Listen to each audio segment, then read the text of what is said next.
Roll call. Commissioner Alonso? Here. Commissioner Marcelo Randall? Here. Commissioner Alonso? Here. Lisa Talamantes? Here. Commissioner Godu Duval? Here. All present. We do have a quorum. Pledge allegiance and salute the Texas flag. Of the United States of America and to the republic for which it stands, one nation under God, indivisible with liberty and justice for all. Honor the Texas flag. I pledge allegiance to the Texas, one state under God, one indivisible.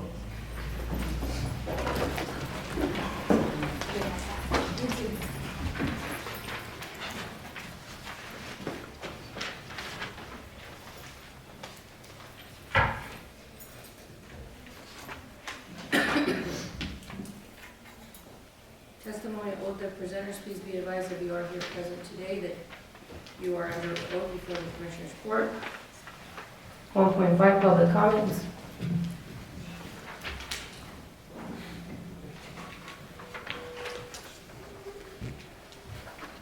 We have Kehlani Bettis with Acrewood RV Park, Grace of God Community Church Fellowship, and Carrizo Springs WTS.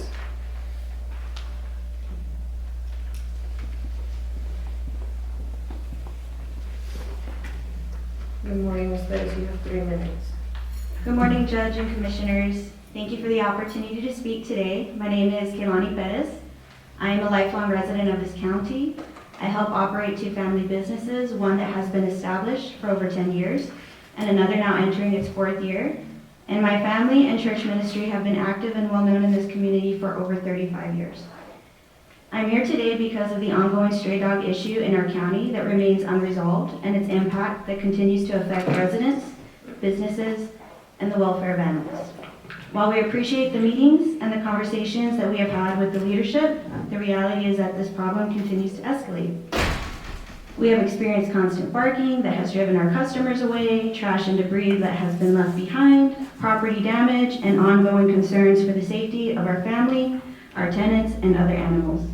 This is not just an inconvenience, it is a quality of life issue and a public safety concern.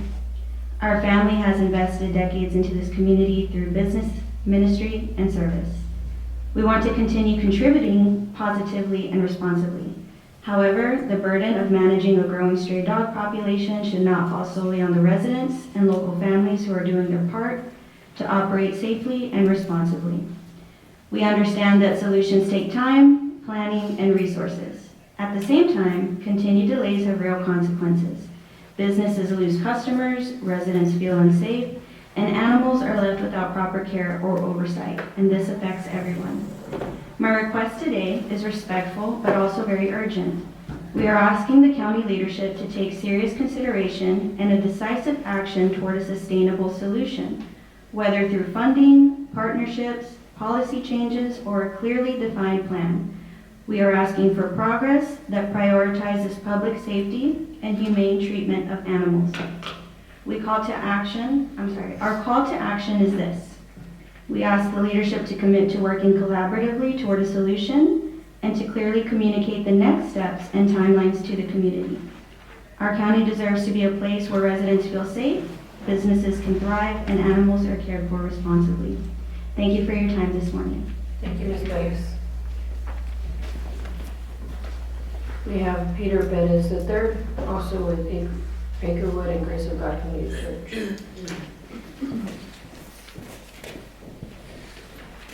You have 3 minutes, Mr. Bettis. Good morning. Good morning. Good morning, members of the court, judge, and commissioners. Hope everyone's doing well. My name is Peter Bettis III. I'm also a longtime resident of Carrizo Springs, and I'm also here today as a husband, as a business owner, as someone who cares deeply about the safety and stability of our community. We have taken the appropriate steps to report the stray dog issue and have engaged in really meaningful conversations with leadership in good faith. And while we understand that change doesn't happen overnight, as my wife reiterated, the ongoing lack of resolution has created serious and measurable impacts. The stray dog problem is not only a nuisance for many of us all over our community, it's become a threat. There has been damage to our property, disruption of our businesses, and ongoing concern for personal safety. The constant barking, aggressive behavior, and lack of control have affected our ability to operate and grow in this community. This has also affected animal welfare as well, leaving animals to roam without proper care, oversight, or intervention puts them at risk and creates conflict with residents. This is not fair to the animals or to the people who live and work here. We are not simply here to complain. We are here to ask for leadership, solutions, and action.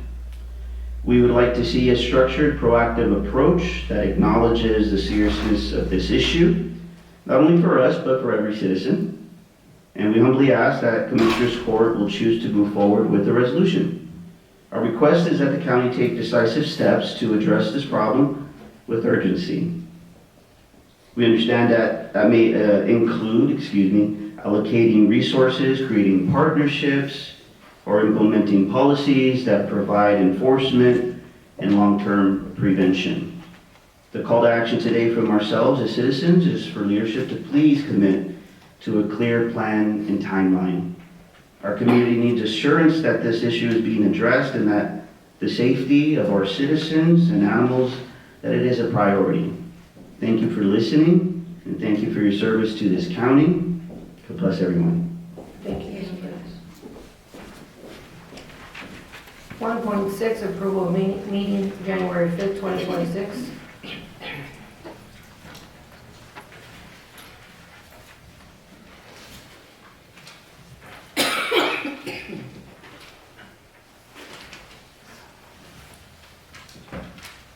Motion to approve, subject to no corrections. If you have no questions, I have a motion by Commissioner Alonso Carmona, Second. second by Commissioner Fidanza. Any further discussion? All in favor? Aye. Any opposition? Motion carries. 2.1, informational, assisted text dot and loading material at text dot yard, precinct 1. Judge, I requested to place this on the informational section, just to advise the court that we were asked to assist TxDOT at their yard to load some scrap material with a rubber truck, and being that it's Commissioner Talamantes' precinct, I contacted her, and we went ahead and assisted, coordinated it, but I wanted to make the court aware of it. Thank you. 2.2. Excuse me. To note for the record that under agenda item 3.27 of the Commissioners Court meeting held on 11/24/25, the approval to purchase 226 Chevy pickup trucks reflects a reduction in the total amount of $4,000 to account for 2 county vehicle trade-ins.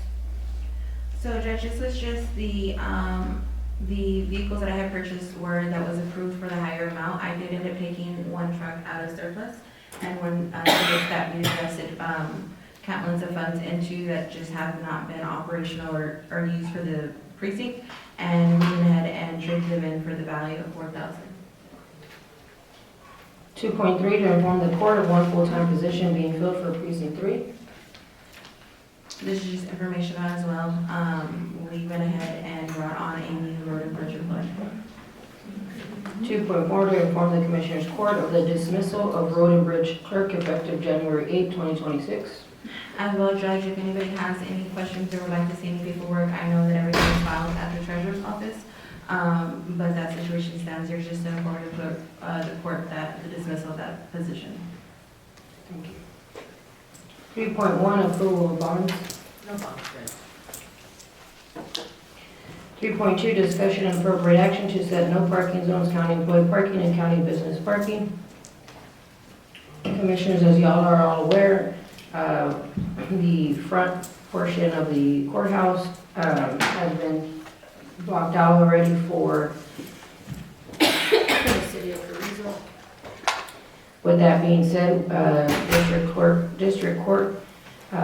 Judge Maribel Flores had court last week. We did have some discussion. There was many issues regarding the parking situation. We did have several complaints from constituents.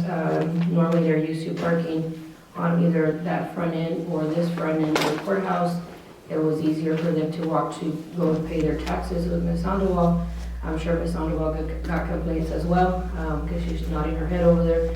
But we did get a lot of complaints because there was employees obviously parking in that front area, and there's not enough parking for constituents. And then on this right-hand side of me, the right-hand side of all of us, there's parking there as well, that 1 hour parking. However, there's court, so there was parking that was filled there. To our left, Mr. Pereira's parking, there was parking as well. Unfortunately, Mr. Pereira's not here to advise. He also advised me that he had to let several individuals know that they had to move because they were parking there for the gym. And he's been monitoring the parking there. He did advise me that in the past he would simply call the sheriff's office and they would give them the toll. Obviously, we haven't been doing that. So today I'm requesting from this court that we set parking areas so that we can have better logistic-wise for when there's district court, county court, and just county employee parking in and of itself. I know that Commissioner Alonso Carmona was kind of in the middle of getting the county parking only vetoed at your own risk if you were not here for county business. So I'm asking this honorable court to approve that we set the left-hand side, which is over at the auditor's office, this front area, and this right side, for it to just say that it's county business parking only, and allow for county business to be parked there. I have been in discussion with the courthouse security and Mr. Pereira's office in finding useful ways in monitoring as to who's parking. I think that we're a small town enough to know who's parking there that's not supposed to be parking there, to be able to monitor it. But there has to be some kind of resolution or solution to the parking issues, because we did have a lot of upset constituents, customers, elected officials last week because there was a decrease in parking space. Judge, can I ask where do we have, or how many handicap parking spots do we have available? 2. 2?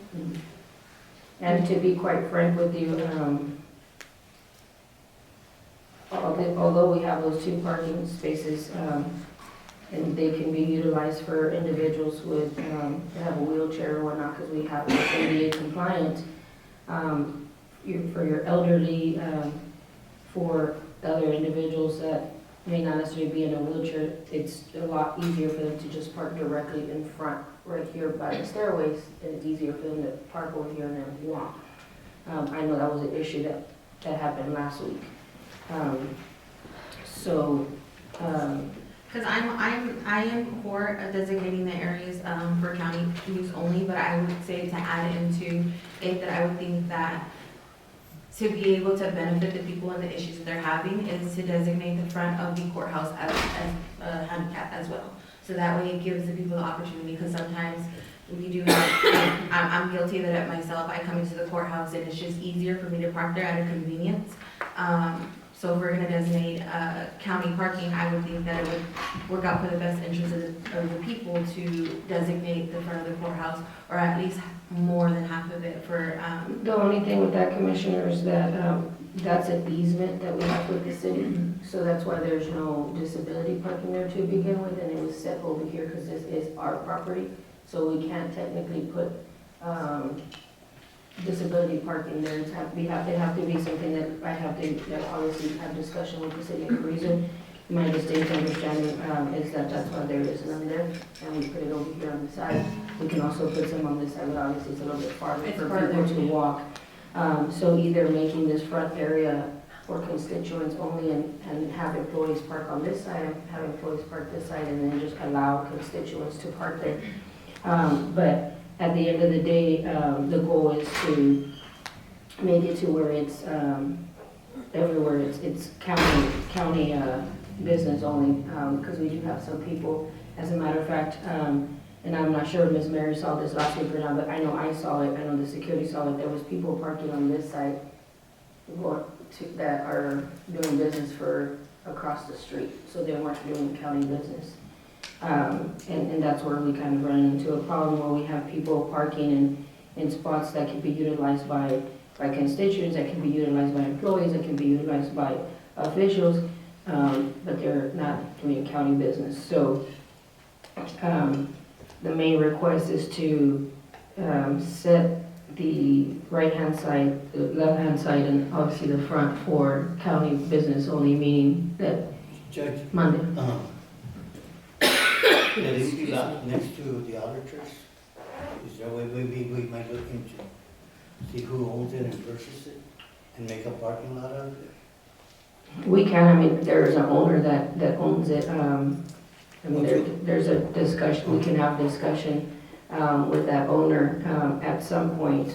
But for purposes of getting a solution right now, the request is to Well, I would think that would be part of no, I understand that's part of a solution, but I'm talking about a solution today, in asking this court to approve the auditors, the front and the right-hand side, for there to be signage that indicates county business only, others will be told.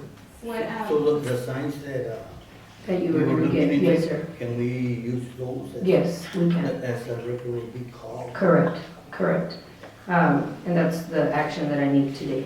I just, Thank you, Commissioner. Give me 1 second, Commissioner.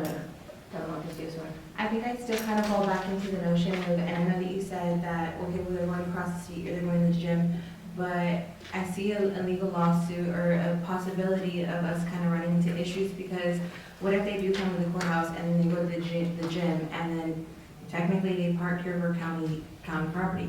I just don't understand how we're gonna distinguish, and again, I am for designating the areas, and I will do it, it's just, I see issues going into it, because how, it's gonna feel a Well, I little think bit. at the point of when they're no longer doing county business, they have to go park somewhere else. I mean, it's parking for county business. You come in and if they're here 30 minutes, an hour, 2 hours, because sometimes when you're here for court, you can be here all day. Yeah, And that's perfectly fine, but I think as a matter of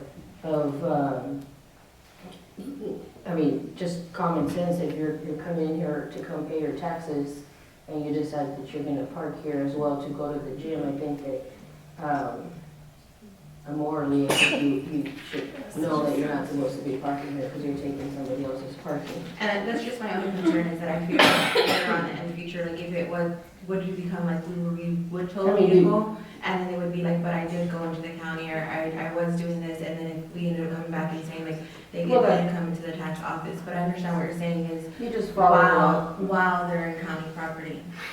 But it wouldn't be the first step, it would be like maybe a first warning, second warning, and then a third warning tow, or how is it that you're trying to implement, that structure? The courthouse security would go look for that individual. So what happened also about 2 weeks ago, Mr. Beda came, because as far as Mr. Beda advised me is when the previous administration was here, the previous administration at the sheriff's office, Mr. Beda and his staff would kind of, go out there and monitor, and he told me that if somebody was parked there for the gym, that they would call the sheriff's office and they'd come and tow. How they did that, I don't know, but that's how they used to do it, and that was prior to sheriff being the sheriff and me being the judge, but that's what Mr. Pereira told me to, and I didn't want to go about it that way, I wanted to do it the proper way and put it here before the court. But we did have a concern about 2 weeks ago where there was a vehicle that was parked there for about 2 weeks, and they were not there for county business, they were there for using the gym, and it was, and that's what I'm saying, I guess fortunately, we're a smaller county, so you kind of know who's here and who's not there doing county business. And so there's, by no means, we're trying to push anybody away. If they gotta do county business, they gotta do county business. But I think the only fair thing to do is that if you know you're not doing county business and you're parking there, and going to visit Ms. Mary just to say hi, to utilize that as a basis to park here and then go to the gym, I think it's just a matter of following up. As you know, when you walk into the courthouse security asks for you to sign in to see where you're going. And I think it's just a matter of protocol and following up on where you're at. So if you sign in that you're going to, the judge's office, or going to the treasurer's or to the auditors or wherever, and you put it on there and you're still parked there and she goes and checks and you're not there, then obviously there's backup to show, you came in at 11:01, you've been here for 3 hours and you haven't been there anymore. So our guests are signing in as they're coming into the courthouse. Yes. Maybe like a ticket, or a tag or something like that for our employees, that way, being able to distinguish a little bit. We can do that. I mean, I can get with Mr. Ortiz to get me the list of the employees, so that we can get them a tag or something to that effect to put on their vehicle. But I mean, I think we all know who kind of drives what and who's parking where. I'm just trying to protect this in the long I run. understand and I If somebody appreciate that. says, how were you able to tell, or, were you targeting me, or for whatever such reason, we have steps and plans that say, okay, this is how we were able to kind of distinguish, or this is what kind of raised a flag to us. And that's what I'm saying. I'm all for the parking spot. I know that we're having an issue with parking right now, and I know that, we need what we do have, and it is being used by, the gym and other areas. But I'm just saying, to kind of protect us in the long run, making sure that we implement other things other than just signs and towing away. But how you're saying that they do come in, they do sign in, and maybe parking tax would be able to help us to just protect us in the long run and add an extra protective measure for us. Thank you. Judge, so is the courthouse security gonna be implementing this? Because I don't think it's right that the employees are out there checking if they're here for courthouse reasons or not. I agree with you. I'm just saying that that's just something that they do, because Mr. Pereira himself advised me that he asked his staff to do that. Obviously, I can't control what he does with his department, but I'm just advising you. But no, the staff is not the one that's gonna implement this. Yes, it will be courthouse security. And we'll work in conjunction with the sheriff's office. But you're absolutely correct. We're not gonna put our staff at harm to try to go and get into an argument or get something heated. We have our courthouse security, as you will, first line of defense, and they're the ones, and if they've done it before. Mr. Pereira has come over here to ask Mrs. Segura if she can go tell somebody to move from over there, and she's done it. She's gone to go tell them, and there was somebody at the gym, and they didn't have a problem moving, they didn't know. We just need to implement it more of the security. I agree. More because in the past, we had already designated this area for county employees, and I understand other people park there, but as long as it's being implemented, it should work. I agree. I have a motion by Commissioner Odena, Second. second by Commissioner Noguera. All in favor? Aye. Any opposition? Motion carries. 3.3, discussion and appropriate action, monthly report from JP Precinct 1, Mrs. Sonia Guerrero Perez for the month of December 2025. Morning, Judge, Commissioners. Good morning.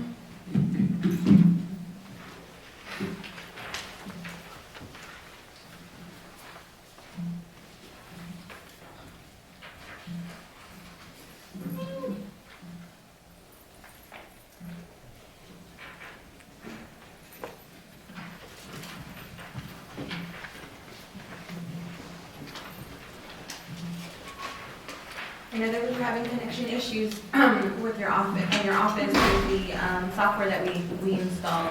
Has that been working great for you guys now that it's been? Now that it's been removed, yes. Okay. So I think that we did say that it was just firewalls counteracting each other. But anytime you guys are having issues like that, go ahead and give us a call back. Obviously, we have to kind of go back to the drawing board because we still want to be able to offer y'all guys a certain sense of protection as far as cybersecurity. But we'll go back to the drawing board and we'll make sure that we work together on it so that way your office can stay open and operating. Thank you. Any other questions of Judge Perez? Motion to I approve. have a motion by Commissioner Alonso Carmona, Second. second by Commissioner Talamantes. All in favor? Aye. Any opposition? Motion carries. Thank you, Judge. Judge, Commissioners, I come again to follow up with the connection with Southern Software. The last email that I received, and I know Mr. Pereira's not here, it says that they emailed the gentleman a week ago and have not heard back on some of the options that Intech has. And I know Mr. Pereira received the email as well, and they go back and forth. I know that John did respond to him, tell him what he needed, and Mark from Southern Software has not contacted him back, and now I think we're 2 weeks into it. My request from Commissioners Court and Judge, if possible, is to request for Southern Software to come and answer to why we're not connected at this time. I know that Intech has given them everything that they have requested, and Intech is ready to move forward. And we can ask for both of these softwares to come forward and to answer questions as to why we're already 2 years into this and we are still not connected with our ticket system. Again, I ask that because my part-time employee that I have will be leaving back to school soon, and she's the one that enters our citations. We can get any amount of tickets at any given time, and we get stacks of them, and it's hard for one person to be answering the phone, taking those payments, doing the day-to-day tasks. But the mere fact that we are still entering citations in this day and age with the technology has become kind of irritating for my office and an inconvenience for the community. We wait up to, I don't know how long before we receive our citations, and then we enter them, so people are calling for them. Of course, Sheriff's Office has to enter them and do their part, and then they bring them over, and then we have to enter them. So it's hard when a constituent calls and wants to take care of their citation and we don't have it. So I'm pleading to the court to have Southern Software come and answer to why we're not connected 2 years down and why we're still in the same situation. Thank you for that information, Judge. Unfortunately, Mr. Pereira is not here. I know that he spoke to me last week, and there's, as you know, and you're very well aware, his story, her story, everybody else's story. And I know that he advised me last week, and he advised me that he was having a hard time getting through John at Intech. So obviously it's different than what you're, exactly, it's a different story I'm than just what going you're through the saying. emails. And so what I will suggest, Judge, in order for us to take action, because obviously it's not an action item on here for us to do anything, I would strongly suggest to put it on the next Commissioners Court agenda so that the court can actually take an action on it. Right now, it's obviously notice that you're giving us, and we'll ascertain that we can have all the parties present, so that they can be here to answer any questions that we may have, and for there to be some kind of accountability. Yes. I appreciate you letting us know, but unfortunately, because it's not an agenda item, we can't really vote on it or take any action regarding forcing anybody to be here. But feel free to put it on the agenda for the next one, and we'll have that taken care of, or at least try to start having a resolution towards it. And I can email or forward the emails or print them out and send them to you. When the last conversation, John had emailed to John and, to Mark, and no response. So I can provide those for you so that you know, can read back and have reference as to where we're at. Judge, you guys are using Intech right now, right? Yes. They issue the Southern Software. Yes. Yes, bridging the two. Has IT been involved in communication with those two departments? I don't think so. I think it's something that It's the two separate, softwares yeah. have to, Okay. Come together. Yeah, it's just they the have to two get to talk. I softwares. don't know. Okay. It's pretty much bridging the gap between the two softwares. Thank you, Judge. Did you have a question for me? Well, I was just gonna state a concern that if we've been down for 2 years without the proper service and we're paying for service, I think it's something that definitely needs to be addressed. So we'll wait for you to put it in there. Thank you. Thank you. Thank you, Judge. 3.4, we have a motion to table. Judge asked to table it. Second. Or you, Yes, I made the motion and you can second it. Second by Commissioner Alonso Carmona. All in favor? Any opposition? Motion carries.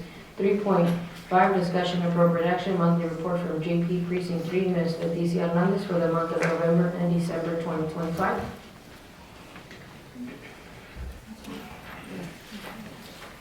Morning, Judge. Judge.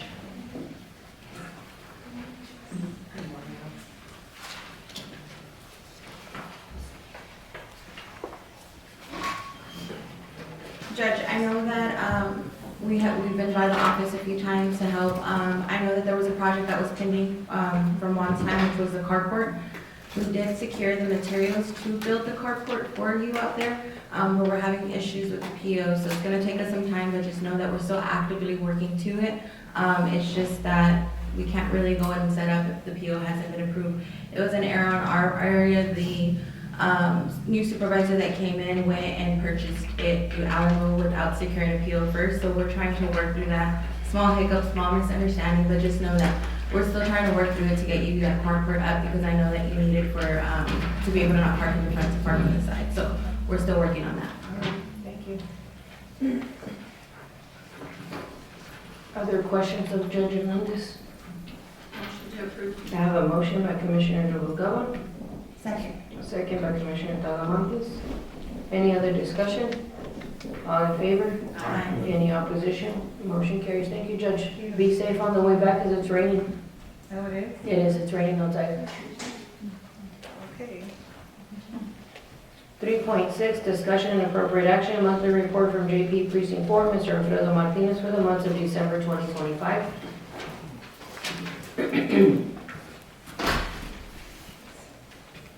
Morning, Good Judge. morning, Your Honor, Commissioners. Morning.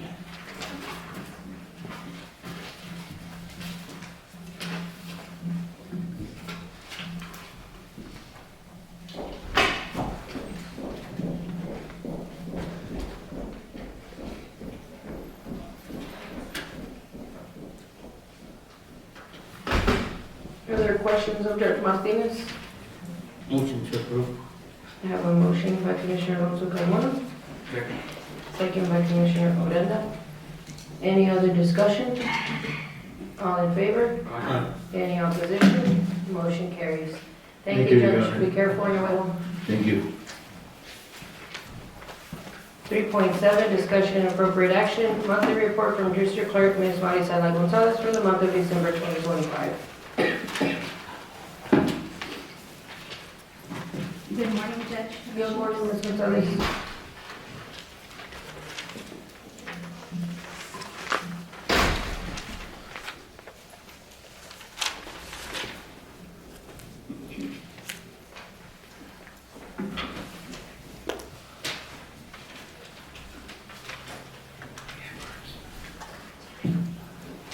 Yeah, she turned it in. You can use that one. Yes, sir. Oh, it's over here. Yes. Okay, Thank you. you're welcome.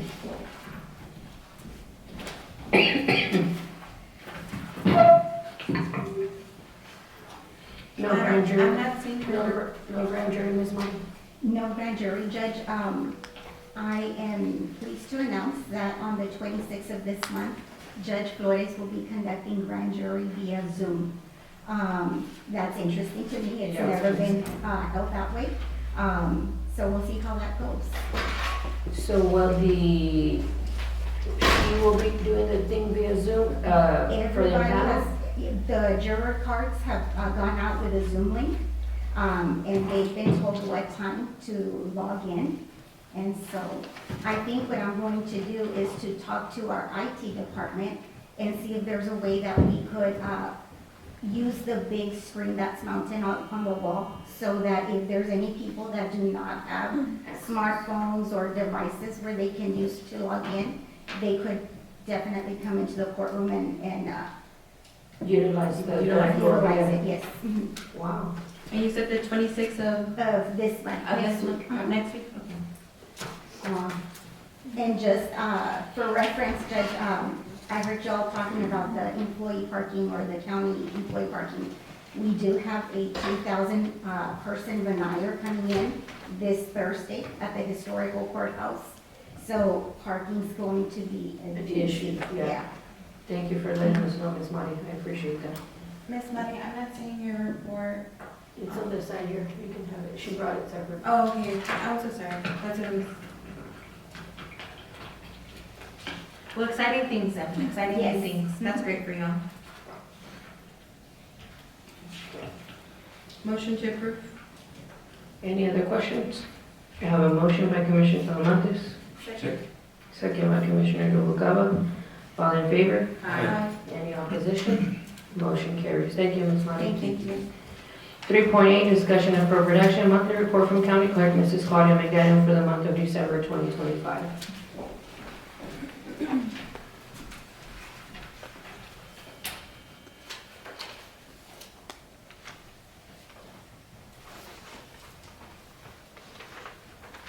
Judge and Commissioners, I did have a couple of items that came up last week that I did want to bring to your attention, and I'll put them on the next agenda. We're having to change the precinct 2 polling location from the old band hall to the library museum. Excuse me. The band hall is no longer really usable for us, so we're going to go to the museum. I've already spoken to Mr. Ortiz, and he's approved it. So I just need to put out notices, and I'll get an order brought to the court so that you can formally approve them. And then also last week, I spoke with Rhonda Pelton from the Zavala Dimmit County Water Improvement District. They are possibly having an election on May 2nd as well. And it's coming up, I think the next item, for the joint election for the Water District and Hospital District. I might have to come back and also get a joint agreement to include them as well. She doesn't know she'll have enough candidates to have an election yet. So, And you said that was in May? May 2nd. So as I get more information on that, I'll bring it to the court.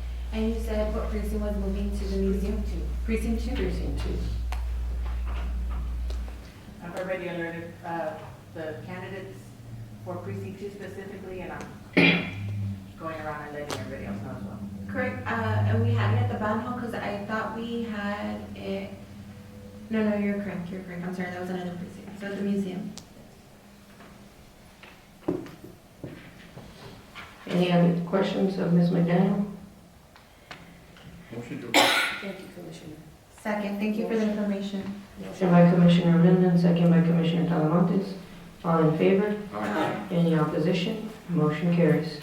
3.9, discussion and appropriate action, approval of interlocal agreement for Dimmit County Clerk's Office elections to conduct the May 2nd, 2026 joint general election for the Dimmit County Hospital District and the Winter Garden Groundwater Conservation District. As you heard, I will just reiterate what Mrs. McDaniel said. This is an interlocal cooperation agreement in which Mrs. McDaniel would work collaboratively with the elections administrator, which is the CEO of the Dimmit Regional Hospital, and Mrs. Debbie Farmer, who's the election administrator, so that the county would be the one facilitating the elections. And that's, we need to have an interlocal agreement. We've done it in the past. This is just kind of memorializing that. I'm sorry, you said this is kind of, we've always had, or just like an updated, No, we've in the past have had an interlocal agreement because we've held it. So it's just like an updated? Yeah, and to memorialize it on document. I have a motion by Commissioner Odena, Second. second by Commissioner Noguera. All in favor? Any opposition? Motion carries. 3.10, discussion and appropriate action, monthly report for the Dimmit County Assistant Fire Chief, Mr. David Torres, for the month of December 2025. Excuse me. Good morning. Good morning, Commissioners. Good morning. I'm having a report right here.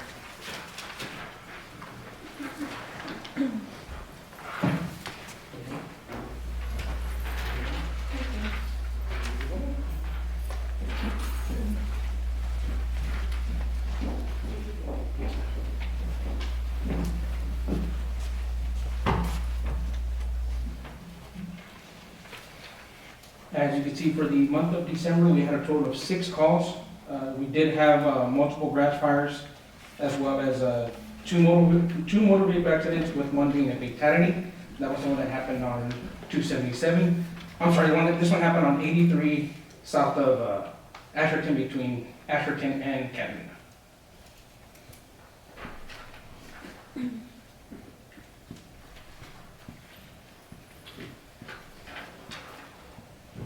Questions of Mr. Torres' report? questions, I'll entertain a motion. Motion. Motion by Commissioner Odena, Second. second by Commissioner Noguera. All in favor? Aye. Any opposition? Motion carries. Judge, I just have a quick question. I know recently there was a conversation about the quarterly reports. I just want to make sure, are we still doing regularly or we're doing, I guess, the quarterly reports? Because I was getting two different stories from two different people. I just want to make sure. From another agency, elected agency. Okay, so I think that what we had agreed on was any department that was funded through the county, like the departments, you would have to submit a monthly report every month, but you didn't have to be here only quarterly. So you would be able to submit your report, but not have to be present for it. And of course, if we did have a question, we would be able to, and it would help if you can submit them so we can get them in need speed. So that if we do have a question, we can request for you to be here, but you're not obligated to attend and present the report every quarter is when you're. Okay, I just wanted to clear that, but that's fine, I'll come every time. Does everybody agree with that? Is that what we agreed to? Yes, That's what I took on my understanding. unless you want to. Yes. Unless I want to be, okay, Yes. all right, that's fine. I just wanted to clear that up. Thank you.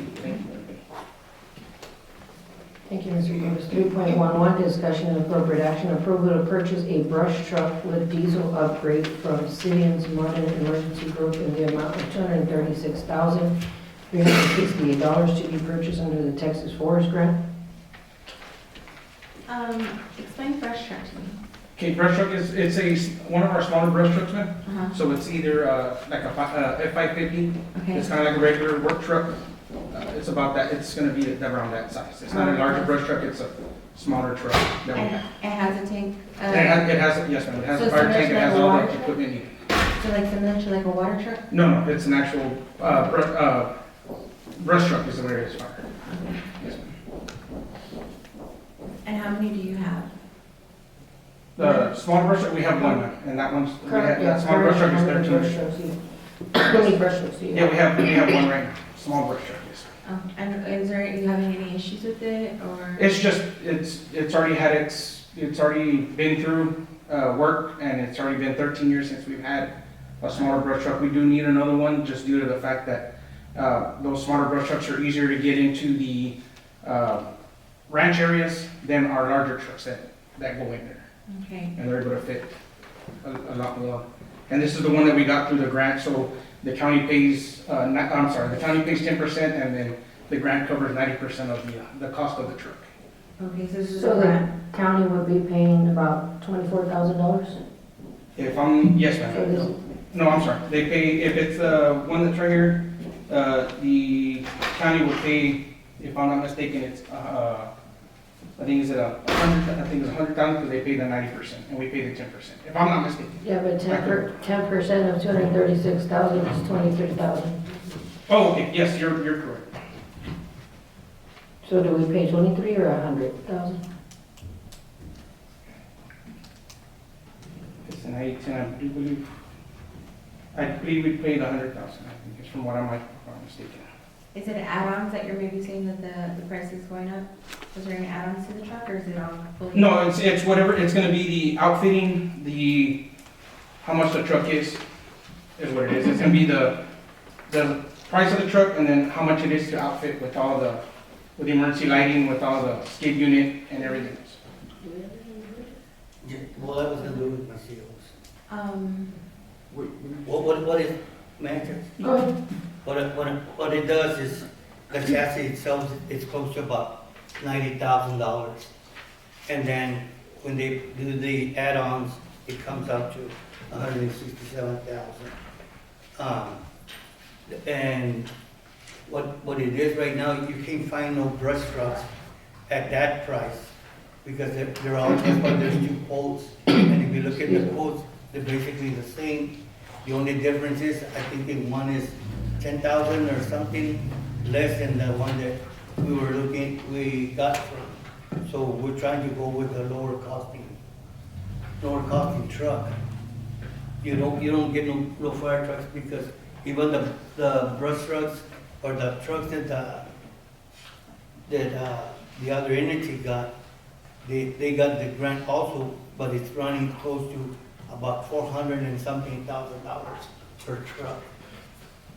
So right now, there's no cheap trucks I available. understand that. My question is because it says it's gonna be purchased under the grant, but technically it's not being purchased in full by the grant. You're saying we have to pay a certain amount. And so We're paying 160,000. Yes. the county, Yes, 100 and what? 160 something. 160,000? Yes. Yes, and the truck, Texas Forestry, instead of the truck costing us 200 and whatever it is, it's gonna cost us 160,000. Because the county's gonna get reimbursed 165,000. So the county's paying it upfront. Yes, and then we get our check. It's just like the insurance and everything. Well, the county's paying for it in full up front, but the grant's gonna cover a part of it, but what the county still has to pay out of pocket is 160,000? That's correct. How often are grass fires? Like, I know we've been in a burn ban for a long, long time, but like, how like, are you ever on a call and do you have like the manpower to support 2 calls at once? Yes. Okay. Yes, we do. Yeah, and just recently we had a large we did have a grass fire there off of 2644. Okay. And then there was also one that we got sent out to just yesterday. They're in Catarina as well, but by that time it had already been extinguished by some passenger fires. Okay. And you said the 160,000 is gonna be paid by what, Commissioner?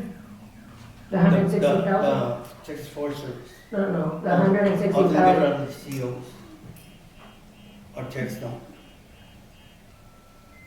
By all means, I want to be able to provide y'all guys what you need to be able to operate and safe. I'm still having issues because I know that in Bagels we have nothing. And so my next question was gonna ask is if you were getting a second fire truck, would you be utilizing or placing one somewhere else for access? That way you can get the calls quicker outside of Carrizo and outside of here? As far as putting a truck somewhere else, is that what you're asking? Yeah, like, because I know that you have one bay in Big Wells that is there, like sharing out, or maybe in Asherton, or, I know Asherton has a volunteer fire department, but. Yeah, as far as, I don't know, since we are covering for Big Wells, and I understand they do have a smaller brush truck, but I don't know the status of that. But as far as that, I'm not aware of that. We will be, as of the moment, we'll be providing a truck over there if we were awarded this one to get.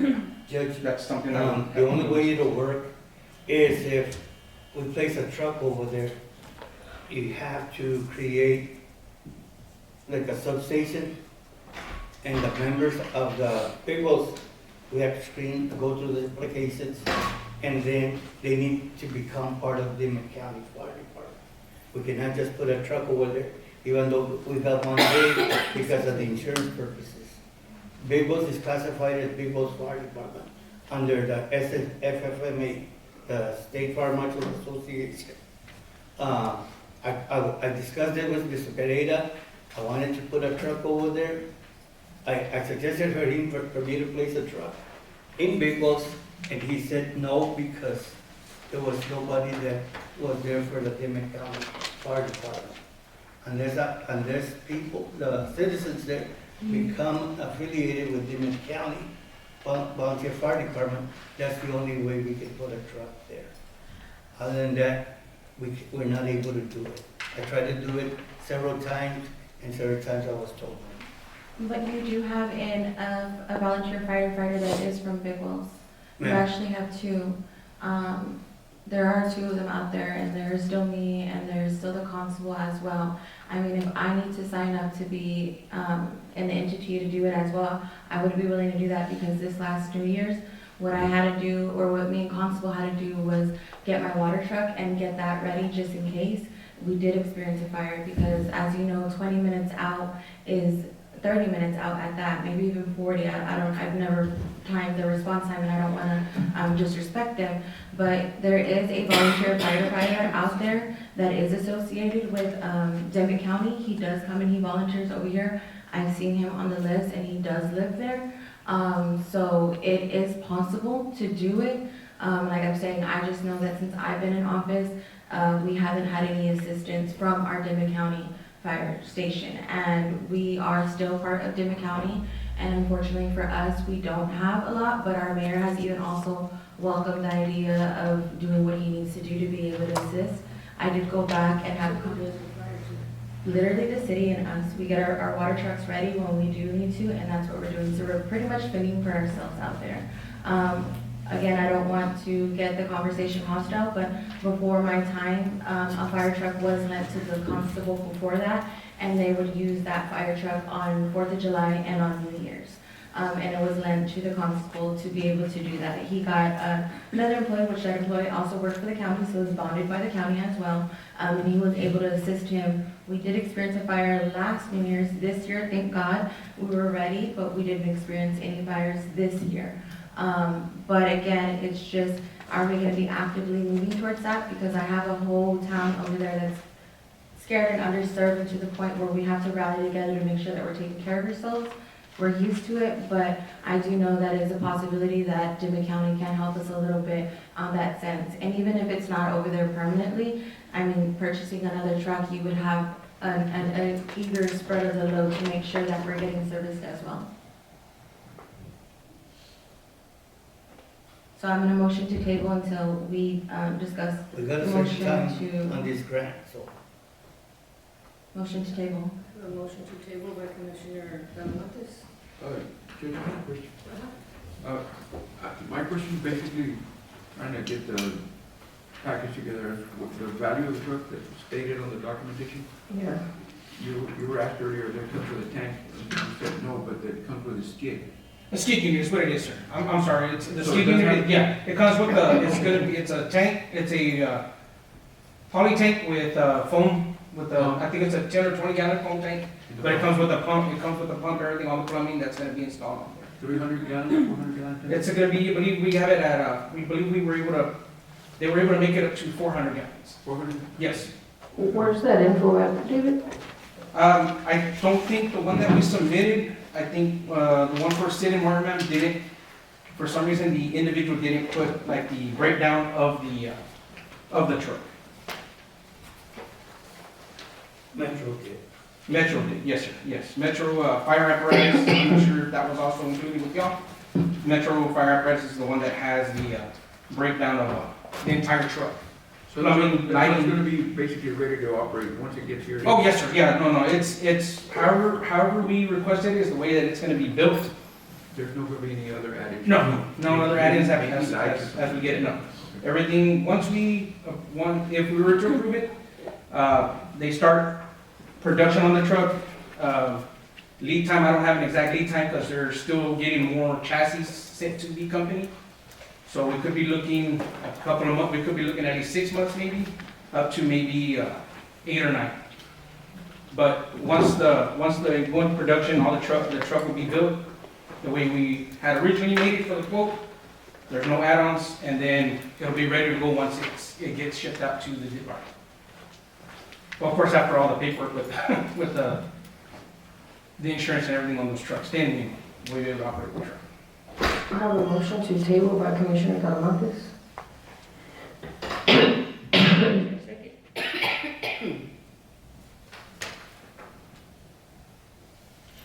There's no second.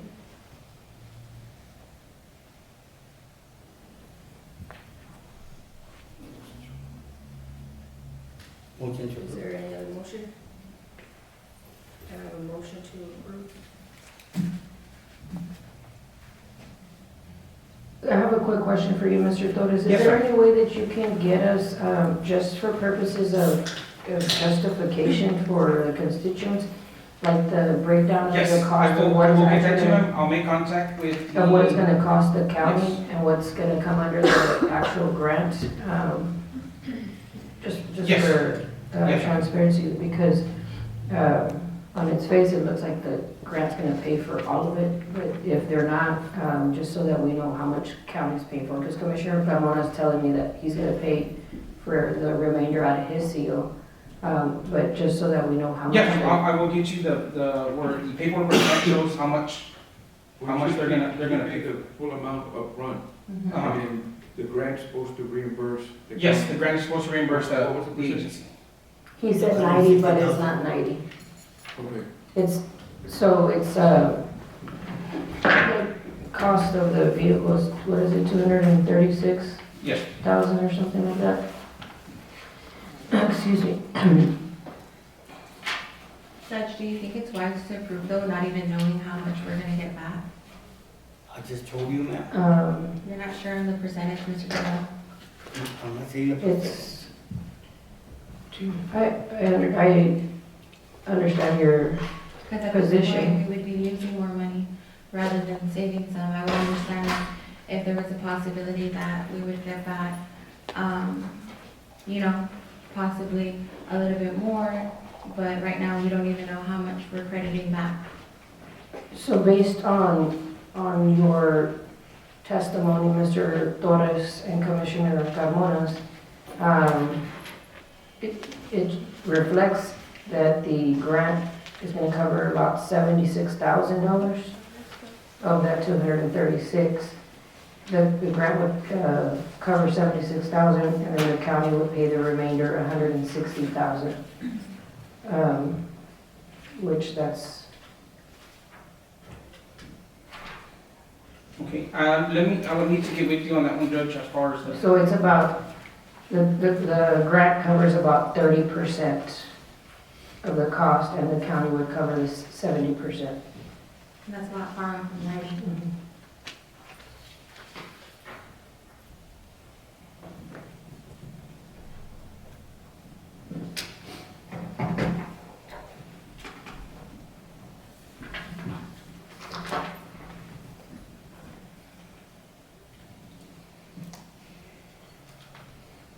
Excuse me. So I have, So do we have the amount stable? We don't have the amounts at all, it's just based on what Commissioner Carmona is telling me. what amounts to 36.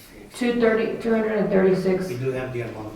we have 236,368 is how much, is what I'm assuming it's costing, right, Mr. Rose? Mr. Torres, how long until the grant opportunity, like how long do you take advantage of this grant opportunity? Yes, right here. how long should we take? Yeah, like, how long do you have until, so like you can take advantage of this? Like, even if it is only 30% of the grant is gonna cover, what time frame are y'all working on? Since we had already, they had already sent us the paperwork saying that we were awarded the grant, I know we have at least maybe another, I believe if I'm not mistaken, I think we have another, since it was done in November, I think we have maybe until the end of this month to go ahead and I guess, get the approval to get the truck. If not, we lose the grant, and then we won't be able to apply for another year, or we won't be able to apply another time if we try to get another apparatus. I'm sorry, when did you say you were awarded the grant? We were almost at the end of November is when they finally said that we were approved, and then we got all the paperwork. We were waiting for the other companies to send us their bills, not the bills, but the paperwork for how much it would cost us to get the truck. And I believe the quotation date was, since we had just requested before, I know one of them was done in December 10th of 2025. Is that normal for these grants to only allow you 2 months to be able to utilize those funds? A lot of times, yes, ma'am, because since they're only awarded they're only awarding certain departments, usually they do have a less lead time, I guess. At the same time, so it's Yes. about 2 months since you've been awarded Yes, the ma'am, grant? yes, ma'am. And you have that in writing and paperwork? I would need to check on that for you, ma'am. I would need to check to see what the grant says, Okay, Yes, yeah. just to confirm. Yeah, just to confirm, because that's interesting to me to see that they only allow you guys 2 months. But again, I understand that I've never been through a grant process for the fire department, so. But if you can provide me that paperwork and that legal documentation, so that way I can reference it there. Yes, ma'am. I can confirm that way. Thank you. Judge, I'm going to second the motion to go ahead and move forward with the obtaining this truck. I'm still going to state that I hopefully am looking forward that you and Chief can perhaps get together with Commissioner, maybe find a medium to the situation in favor. I'm not going to tell you how to run the department, but I know that y'all are good enough people to understand that perhaps y'all have the capability of helping, so, I'm gonna go ahead and take this one. I have a second by Commissioner Odena. All in favor? Aye. Aye. Any opposition? Aye. Can we add that we get the award letter, a copy of the award letter? Yes. Added to it. So, The auditor has it. Mr. Pereira. if we can, Mr. Torres, obviously, the vote has been to move forward with the purchase, but with the stipulation that we get, if we can get, as Commissioner Noguera stated, we can get the, I guess, the itemized on the award letter. Oh, yes, how much yes, we're- we'll how get much that the on the county's truck and actually then the gonna order, pay, yes, correct. Judge, if, man, Mhm. we accepted the grant, the court, a while back, and then we started working on the truck, so it took time to get all the quotes.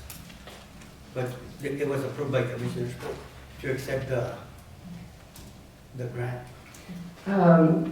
We have one opposition, Ms. McDaniel, and that's Commissioner Talamantes. Motion passes. Thank you, Mr. Torres. Thank you. Thank you. 3.12, discussion and appropriate action, monthly report from Victory Ambulance for the month of December 2025. Good morning.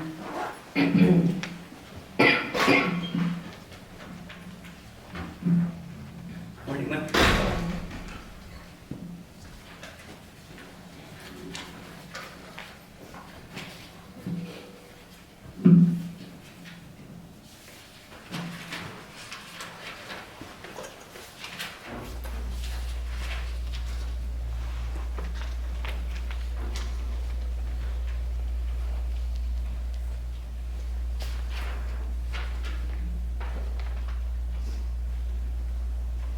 We ran about even with the city, huh?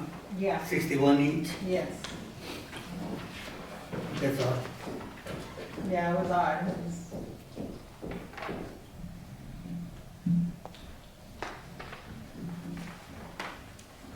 Questions of Mrs. Ortiz?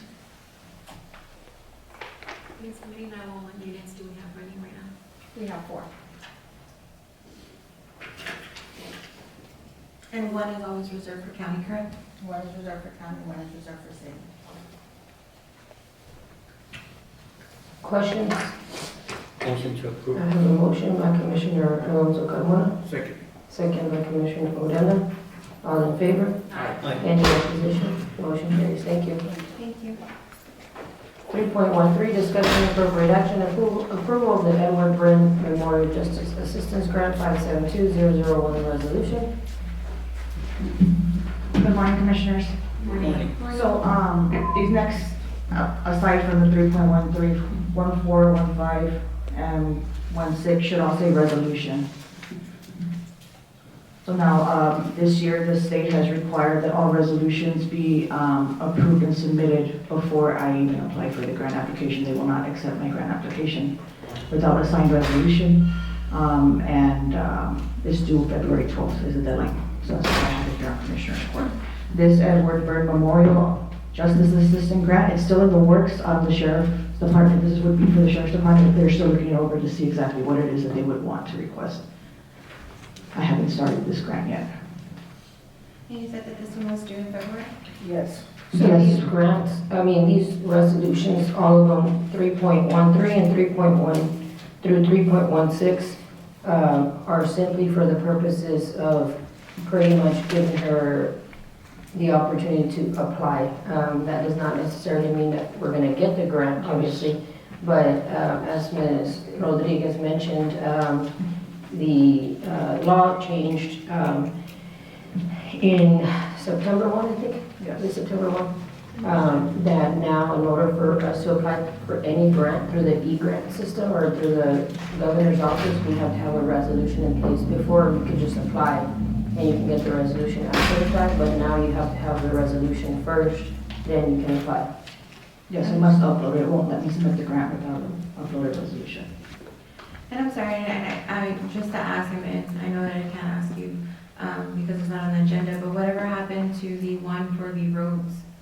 for the man that came the second time last time. I know that we're running out of time for that one. The flooding. The Oh, you're talking noises. about you're talking about for the rivers. Yeah, The for the rivers. rivers and the roads, because remember, it would still have to include the roads. I'm still having a lot of issues. Well, it wouldn't technically cover the roads, it's for the Nueces River Authority. So it would kind of like, somewhat dictate roads on there, but their main goal for the Nueces River is to, GPS, so to speak, rivers and bodies of water. But we did ask him, and he did say that it would be included because they had to take in that information to, like, for the rivers, and so it would be like an updating mapping. And I know that's not on the agenda, I'm just saying, because I know that we were running out of time on that one as well. We were anticipating on putting on the agenda, excuse me. We're waiting on Mr. Pereira to give us a green light because there was no funds allocated for that in the budget. So we're trying to figure out where to get the funding. But we have 30 days, I think. We have This was from last commissioner's court, 30 days from last commissioner's court, and that's why I'm a little concerned, because even if we did have to do like a monthly payment, I know that they all. It was a yearly payment, right, of 30,000? I mean, yes, and yearly, Yearly. of 5. 30,000. That was something too that we could pull out of the COs that received this year, so that way we could be able to do that, since it was gonna benefit all. I think it would have to be from other COs, Commissioner, because the COs that we got for this year were allocated for different funding already. Like they weren't for that specific, because we didn't know about this, grant for this Nueces River Authority. Kind until of, like December. yeah, it came kind of out of left field. So from what Mr. Pereira advised me, like I said, unfortunately, he's not here today, but Convenient. from what he told me, was that he was trying to figure out where to take that money from because we had not it comes out to a total of $376,000, I think, in total, but $36,000 for the next 10 years or something like that. Okay. So he advised me, I don't know. Because, yeah, like I was We saying, anticipate on putting it on the next agenda, but if we pass the 30 days at that point. I think there's enough time, There's right? still enough time. There's still enough time because Ms. Hernandez called to find out last week to So make you still have sure. some time We to have think maybe a couple of weeks into February to find out. But you might want to speak to him because I don't know if your position is that you're going to get mapping on roads too. And maybe you'll get some roads, but it's not like, they're not doing roads. If their main mission and purpose there is bodies of water. Yeah, So and, but you might want to ask. I did have a conversation with him afterwards, and he did say that they still have to, it's an updating mapping of the entire county, which I think that we desperately do need, because the last time that those maps were updated, I think they said it's 71, if I'm mistaken. I mean, there's mapping that's been updated through the tax appraisal. Maybe Commissioner Odena, since he sits on the board now, he can try to find out, but I know we get a lot of money for the, what is it, Commissioner? The drone things, right, the cameras? Yes, For the mapping the of. Pictionary. Of the mapping through the central appraisal. Right, is that correct, Ms. Mary? Yes. Yeah. Yeah, because I've had. So there's updated mapping, but there's just not updated mapping for bodies of water. Okay. Ms. Salinas, you said this one is for the sheriff's office, right? Yes. But they're still looking it over to see what they want to request.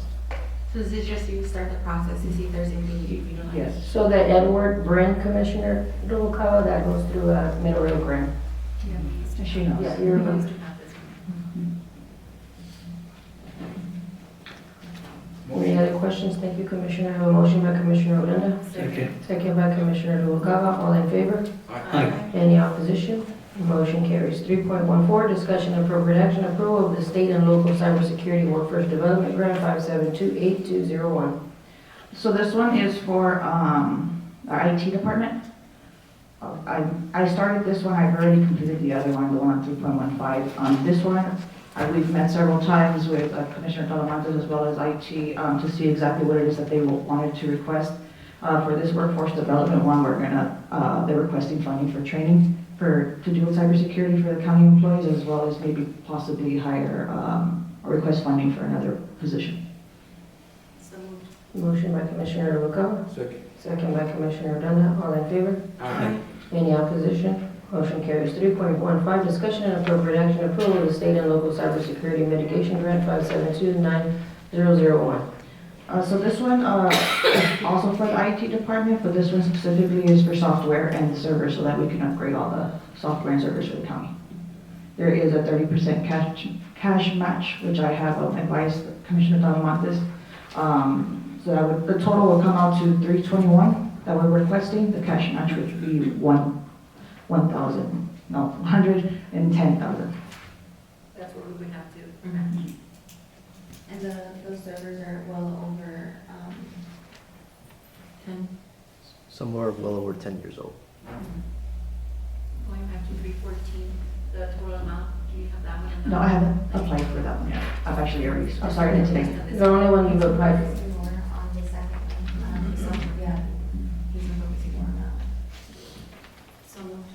Motion by Commissioner Noguera, Second. second by Commissioner Odena. All in favor? Aye. Any opposition? Motion carries. 3.16, discussion and appropriate action approval to Operation Lone Star FY27 Grant 4375905. I'm asking that y'all guys table this line item. We're still haven't come to a resolution for the current Operation Lone Star that we're on. I don't know if you guys are aware, but our grant is on fund hold. It's been on fund hold since the beginning of December. The state is requesting a letter of support from our county attorney. The sheriff did provide a letter of support, but it was from our district attorney. And the state is now requiring that they have two letters, which is the county attorney and the district attorney. And correct me if I'm wrong, the Lone Star, is that OLX? Yes. And then you also have a training Yes. that we approved recently, Yes. right? That comes with the Operation Lone Star. So are we gonna apply? Well, we need to have a letter of support from the county attorney in order for us to be able to apply.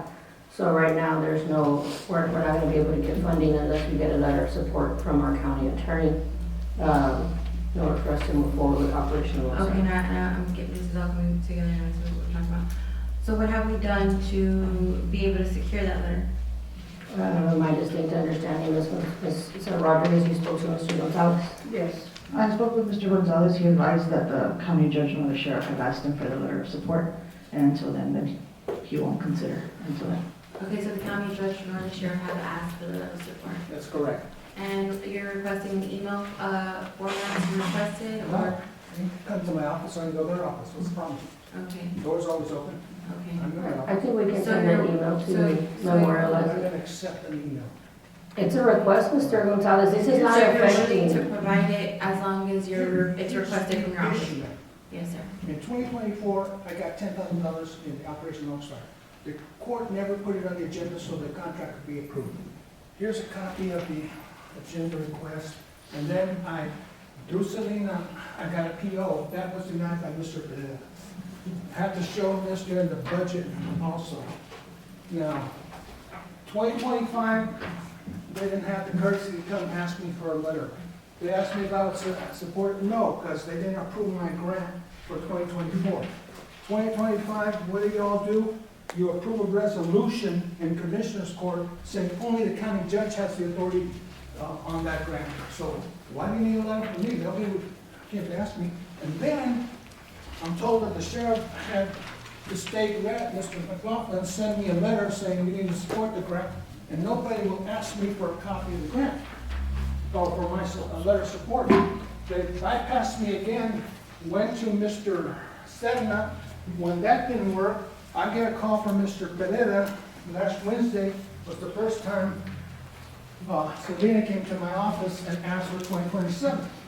She said that at that time that we were not going to be applying for a grant for 2027. And I said, no, send the request, the wish list out, because if the judge doesn't want to apply for the grant, I can be the administrator. Okay, so you can apply for the grant through your office to be the administrator for us to secure that grant. Correct me if I'm wrong. No, the grant has to come through the county judge because it's the E-grant. The county attorney, Mr. Gonzalez is saying in Maverick County, The county attorney in Maverick County is the one that applies for the grant, but the county judge in Maverick County still has to be the authorized person. That's just the way that the grants are. And we've explained that, or Selena has advised, she's explained that to Mr. Gonzalez. Don't say we when you've never talked to me about the grant, Judge. Mr. Gonzalez, I You have. refuse to speak to me. Mr. Gonzalez, I have, we have, and I'm sorry. Don't lie to the You public. obviously just said right now, even Ms. Commissioner Salamantes asked you, if we send you an email, the sheriff and I send you an email asking for. Door's open. I understand, but to memorialize it, I can send you an email, and that's still not good enough Did you for want a meeting you. with me to discuss it? Sure. I Send could me the discuss email. it, I could discuss it with you, I could go in person, and I will simply ask you, I can ask you right now, Mr. Gonzalez, can you please give us a letter of support? I don't know what else you want me to tell you. Because when Selena asked you to do that, you said that's not gonna happen. Yes, Why? because Selena Why? advised me that. Because you refused to talk to me. Yes, because Selena You don't wanna advised work. me. It's all politics with you. No, it's not politics. But I you don't- already told me that you weren't gonna support it, that's why I was Exactly. in hostage. That's why, exactly. You have told us that you're not gonna support it, so why would we go and ask? I was not gonna support it. I told you the reasons why. You refused to. Mr. Gonzalez, you are getting upset. This is why he's upset, because he, like he said, he didn't get any money. No, I didn't, he's not Mr. getting Gonzalez. money. Mr. Judge, Gonzalez, you cannot Ms. Rodriguez, what did he tell you? request. What did he tell you? He was upset because he only got $10,000 for gas, and I don't even know why the governor's office gave him $10,000 for gas if they didn't give him a vehicle. I don't think it's so much that he was upset because of the gas. He was upset because he had gotten money for Southern Software, and when we requested it, Mr. Pereira denied it. Okay, but what does that have to do with the county judge? It has nothing to do with me. I put it on the agenda, two agenda requests. You have a copy. I understand, Mr. Gonzalez, but I'm not the one that denied it. Ask Mr. Pereira. Why didn't you put it in the agenda? You're in control. Let's try to come to You a told me you reasonable cannot handle discussion. Commissioner's Court. You can't handle it. I told you, step down. I'm not gonna step down. I'm not gonna do what you want me to do. So and why that's did what you come to want. my office and say, let's switch places? I should run county judge and you should be county attorney. I'm not- Don't lie. Yeah, I did. I Right. did because you want to run and micromanage every single department, and I'm not gonna do that, Ma'am, I Mr. stayed Gonzalez. out of Commissioner's You Court to avoid you saying told Ms. that. Rodriguez that you were not You gonna hired apply a for the private grant, attorney to. because I can't work with you, I'm See, sorry. there you go. You I refused to work with can't, me. look at how you're acting right now. 'Cause you It's refuse to work with me. unnecessary, it's very unnecessary. You have asked the sheriff and I to go in person to go talk to you. Why can't I send you an email asking you to do it? This is not affecting me, Okay, it's Judge, affecting the sheriff's How is office. it right for you to tell the sheriff he doesn't have to come to my office to talk to me? When I have issues with his employees, I don't deal with his employees. I gotta deal with the sheriff. That's y'all's business, that ain't my All right, business. so why Don't do try you to tell put him me he involved. doesn't have to bring cases to my office? I didn't tell him, I'm gonna It's talk to the Commissioner's sheriff. Court, review it. He, Review it. go ahead. Okay, so Go first of all, ahead. Selena, I want to thank you for going to the office and, trying to secure the letter and asking for it if nobody had formally asked for it. I'm going to be extremely honest right now. I've known that you've gone to his office to complain about certain situations over me particularly. I don't understand why it is so hard for y'all guys to just ask for the letter for him. I think that us having to go above and contact Dominic Laughlin and everybody else, I'm gonna say that if he has to have a letter of support and he needs funding for his department, Well, then we don't delegate what But his Judge, funding and right now- is. We don't and right now- delegate it. I and- don't tell the governor's office delegates who gets what. Am I correct, Selena? They're the ones, I can't control that the governor's office gave Mr. Gonzalez only $10,000. I can't control that, Commissioner. Okay, but I'm we sorry. can still work together, we can still work together as Dimmit County to make sure, because at this point, and I'm trying to hear everything that everybody was saying. I know that the sheriff said that you didn't ask because he flat out told you that he wasn't gonna support it. You said that you The same have, thing, because Ms. Rodriguez told me, Judge, Mr. Gonzalez wants you to come and talk to him, but he did tell me he's not gonna support it. So why am I gonna go talk to him if because he's you not are the gonna county support it? judge, because you are. And the I've talked to county- him about it before, but he doesn't You are want the to county because judge, he's because upset. right now you No, said this that is it's the not your history. problem, you are still the county judge. Mhm. And if we're approving for trainings for you to go get for this, but you have no, because right now you said that we're not gonna apply for it, so if you're going. Well, we cannot apply for it without his letter. Okay, but you're going to trainings and we're spending money as a county for you to go to trainings on a grant that you're not even seeking or willing to go ask for the letter of support, so then why are we approving for trainings? Well, I can ask for the letter of support. I won't go, I'll be more than happy to go ask him. I'll send him an email as well. It's not that hard. I'm just for me to I would go, appreciate I that, want, and I want that. Did I not tell you that last week, Selena? I have no problem. Sincerely and honestly, I would greatly appreciate that because I know, I don't know how much, but I do know that OLS helps out a lot and it helps Oh, out the. we bought the sheriff, millions, thank you very much. 1.3 million, and this is like 1.3 million that we're talking about, so if I need to We go into bought your the sheriff, office, how many if cars have we bought the the sheriff? sheriff Like needs to go into the 5, 6 office, cars? if the sheriff, Nine. if the sheriff Nine, needs to thank go you, into Sheriff. the office, or we need to send emails or take our emails with us, this is not no small chunk of change that we're talking It's about. not, Commissioner, and I understand that. In 2024, they didn't ask me for their support. I came after the grant was approved, tendered my letter to Selena. I work well with Selena, Okay. all right? She comes and talks to me. I didn't even tell her, do this, but don't tell them I said so, because they won't approve it, all right? The last time the sheriff needed cars, I told Selena, here's the deal, he needs the cars. Tell me what you all need and why I need to support it, and that the money's not gonna be misused, you'll get my letter of support. But when you refuse to talk to me because you have personal vendettas against me, or don't like me, then you pass a resolution for 2025, then ask me for a letter. The deadline was March 13th and 15th of last year, then no request from anyone. Not even a courtesy call, not even a courtesy email, like the will do now. You go pass a resolution, which you all approve, you got a copy of it, and then you get a letter from Mr. Sedna, bypass me again. Then Mr. Lofton sends me a letter insulting me, saying, like, if I don't know the crime in Dimmit County, I prosecute those cases. I'm the only one that can tell you how many cases we prosecute in Dimmit County. And you've seen the list. Yes, and I still haven't. Talk to me about it. And yes, I did, and I was about to say, I know that I've gone in and when we were having that issue, I did go into your office because I wanted to understand what was going on. I just feel honestly, as elected officials, and with all due respect to everybody that's involved, as elected officials, we sometimes have to do things that we don't like, and sometimes we have to swallow our pride and humble ourselves for the greater good of everybody. And I understand that we cannot tell the sheriff to go into his office and to give him the cases, but maybe trying to work towards a working relationship so that way the people don't get underserved and we don't get underfunded on what's possible for the sheriff's office.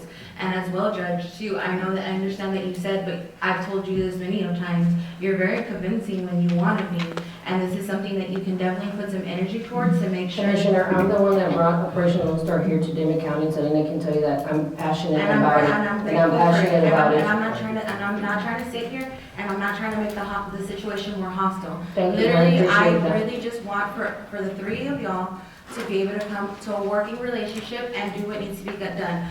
I understand that we cannot tell the sheriff. I understand that politics plays a big role in this, a big, big role.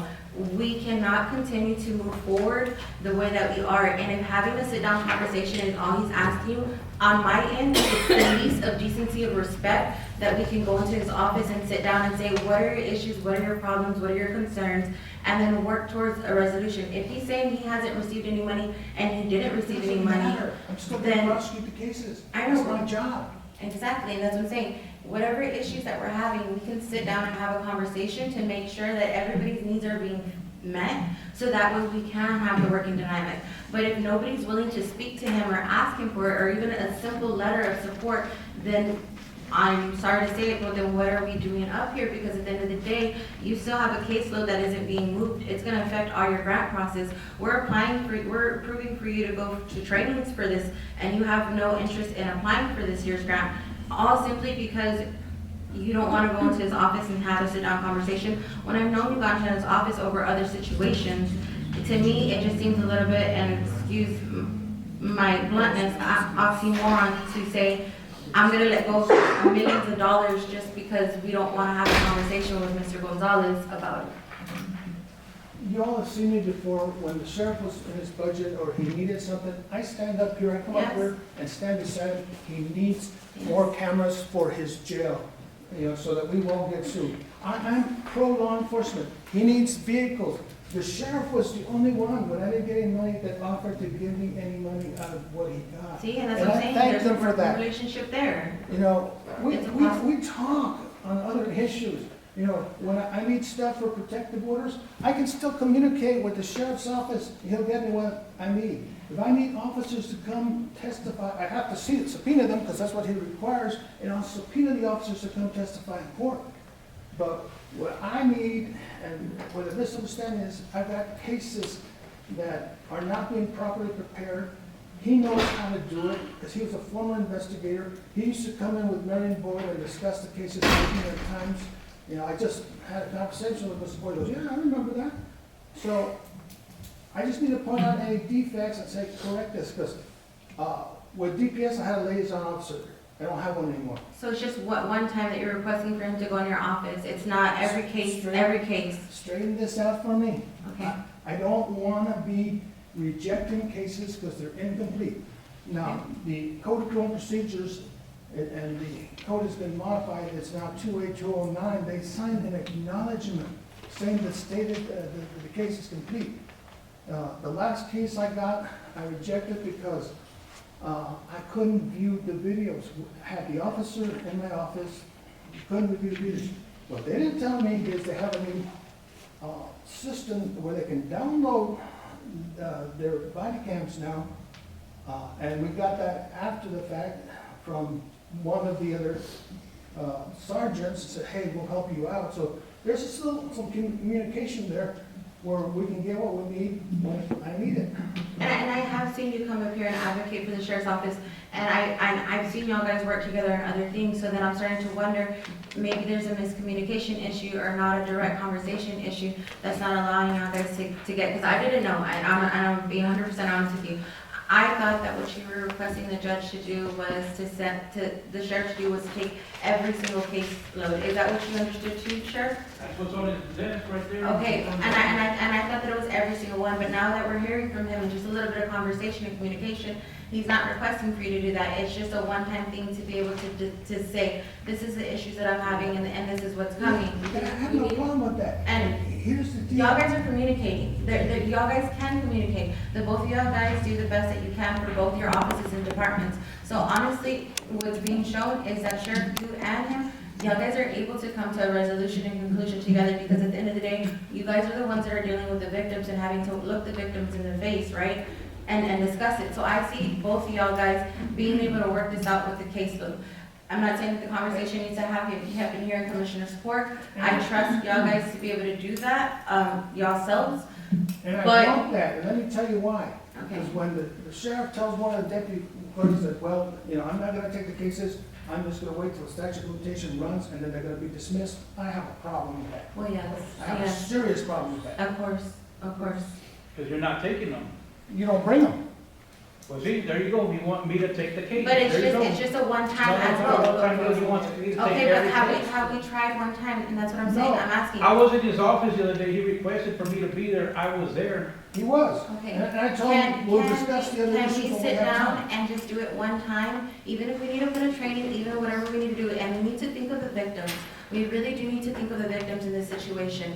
I know that the both of y'all guys, our hearts are in the right place, but even if it's a one-time conversation, and then inform him, this is gonna be the only time that I'm coming in here. If you're having issues, then set your standards and say, Mr. Gonzalez, we're gonna sit down, we're gonna try to create a system to see how we're gonna do this. I'm not able to come in every single time, nor am I willing to. If you think it's a waste of your time, I honestly don't expect you to go every single time to go do it, but a one-time conversation is what I'm respectfully asking because of the caseloads that is there. And even if it's only one time,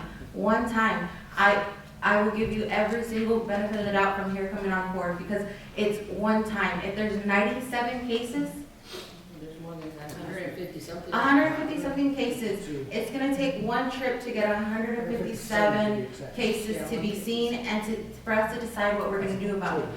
It will leave us eligible to be able to apply for grants. We're gonna solve every single problem just by simply sitting down and having one conversation. I don't think anybody should be involved in that conversation, because I'm telling you, looking at you, I feel that if y'all guys communicate together and you're able to communicate over other things, y'all guys can figure this out for yourselves. I understand setting your standards and letting him know, Mr. Gonzalez, it's gonna be one time that I come in here and do this. Let me know what you want. This is the way that we're gonna communicate, whether it be via email, whatever the case may be. But a one-time sit down to address the issue, because if you're not willing to communicate with him and you're not willing to communicate with him, but then everybody's willing to put their input and say, oh, well, Solita said, oh, so-and-so said, we're all grown grown adults here. We should be able to confront each other and have civilized conversations to get to resolutions, because at the end of the day, it's the tax-paying people and Dimmit County that is suffering right now, and all the victims that are not getting any answers. And I know that you're passionate about it, and again, I know that you are, because you're quick to serve and protect as well. We need to just be willing to have this conversation for the greater good of everybody. As far as the OLS grants, I am grateful that you did bring them into Dimmit County, Judge, but again, being able They were to, applied 2 years before she came to office. okay, I don't know that for sure. I would appreciate, sincerely appreciate requesting it, whether it be via email, then you can protect yourself, because at this point, you haven't even sent an email. That would have been the first thing that I would have done, so that way if you came up here and said you never requested it, you would at least have a via email. Even if you got shut down, you got told no. We walk up to people's houses and ask for votes, and a lot of the times we get told no.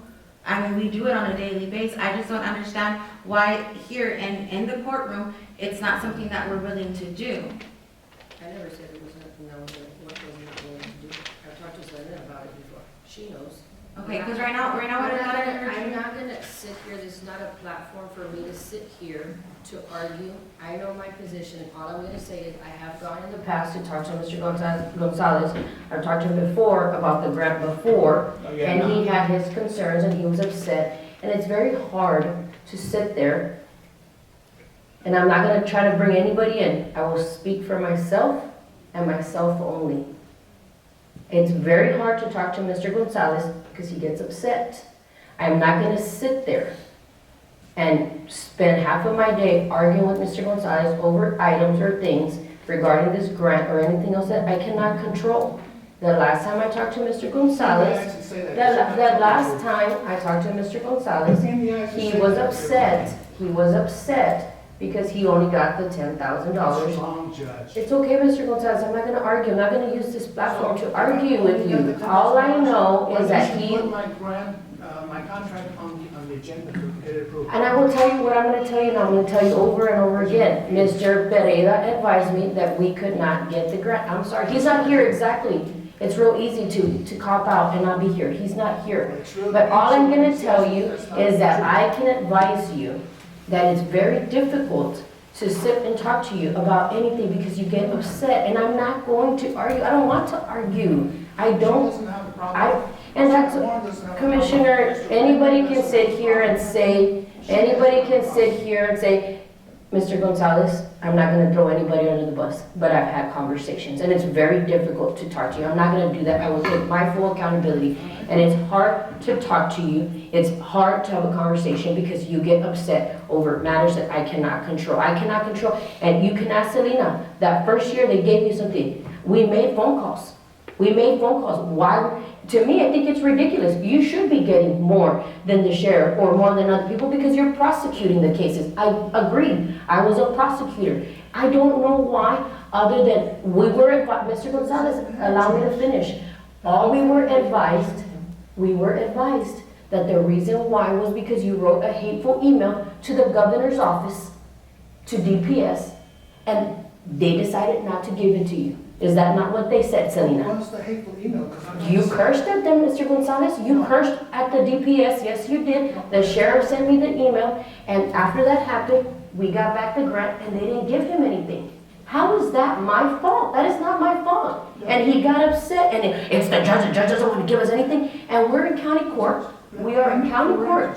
And that's why this is not a platform to be bringing all this up, but y'all want to bring it up. Ms. McDaniel can tell you, we're in county court. Let's be professionals. And we're in county court. I'm sitting here as the county judge. And we have the clerk, and we have other coordinators, and we have the sheriff. And Mr. Gonzalez is always throwing jabs at me. Well, the judge didn't want to give me no money with the OLS. The judge didn't want. I don't give the OLS money. The governor's office does. And I eat it. I don't fight with him. Do I fight with him, Ms. McDaniel? I do not fight with him. I stay professional. Why is it okay that he can continue to throw jabs and not make it political, but Marta Ponce sits up here and it's political? I'm not doing it. I'm not going to do it. I will go, and I will ask him for an email.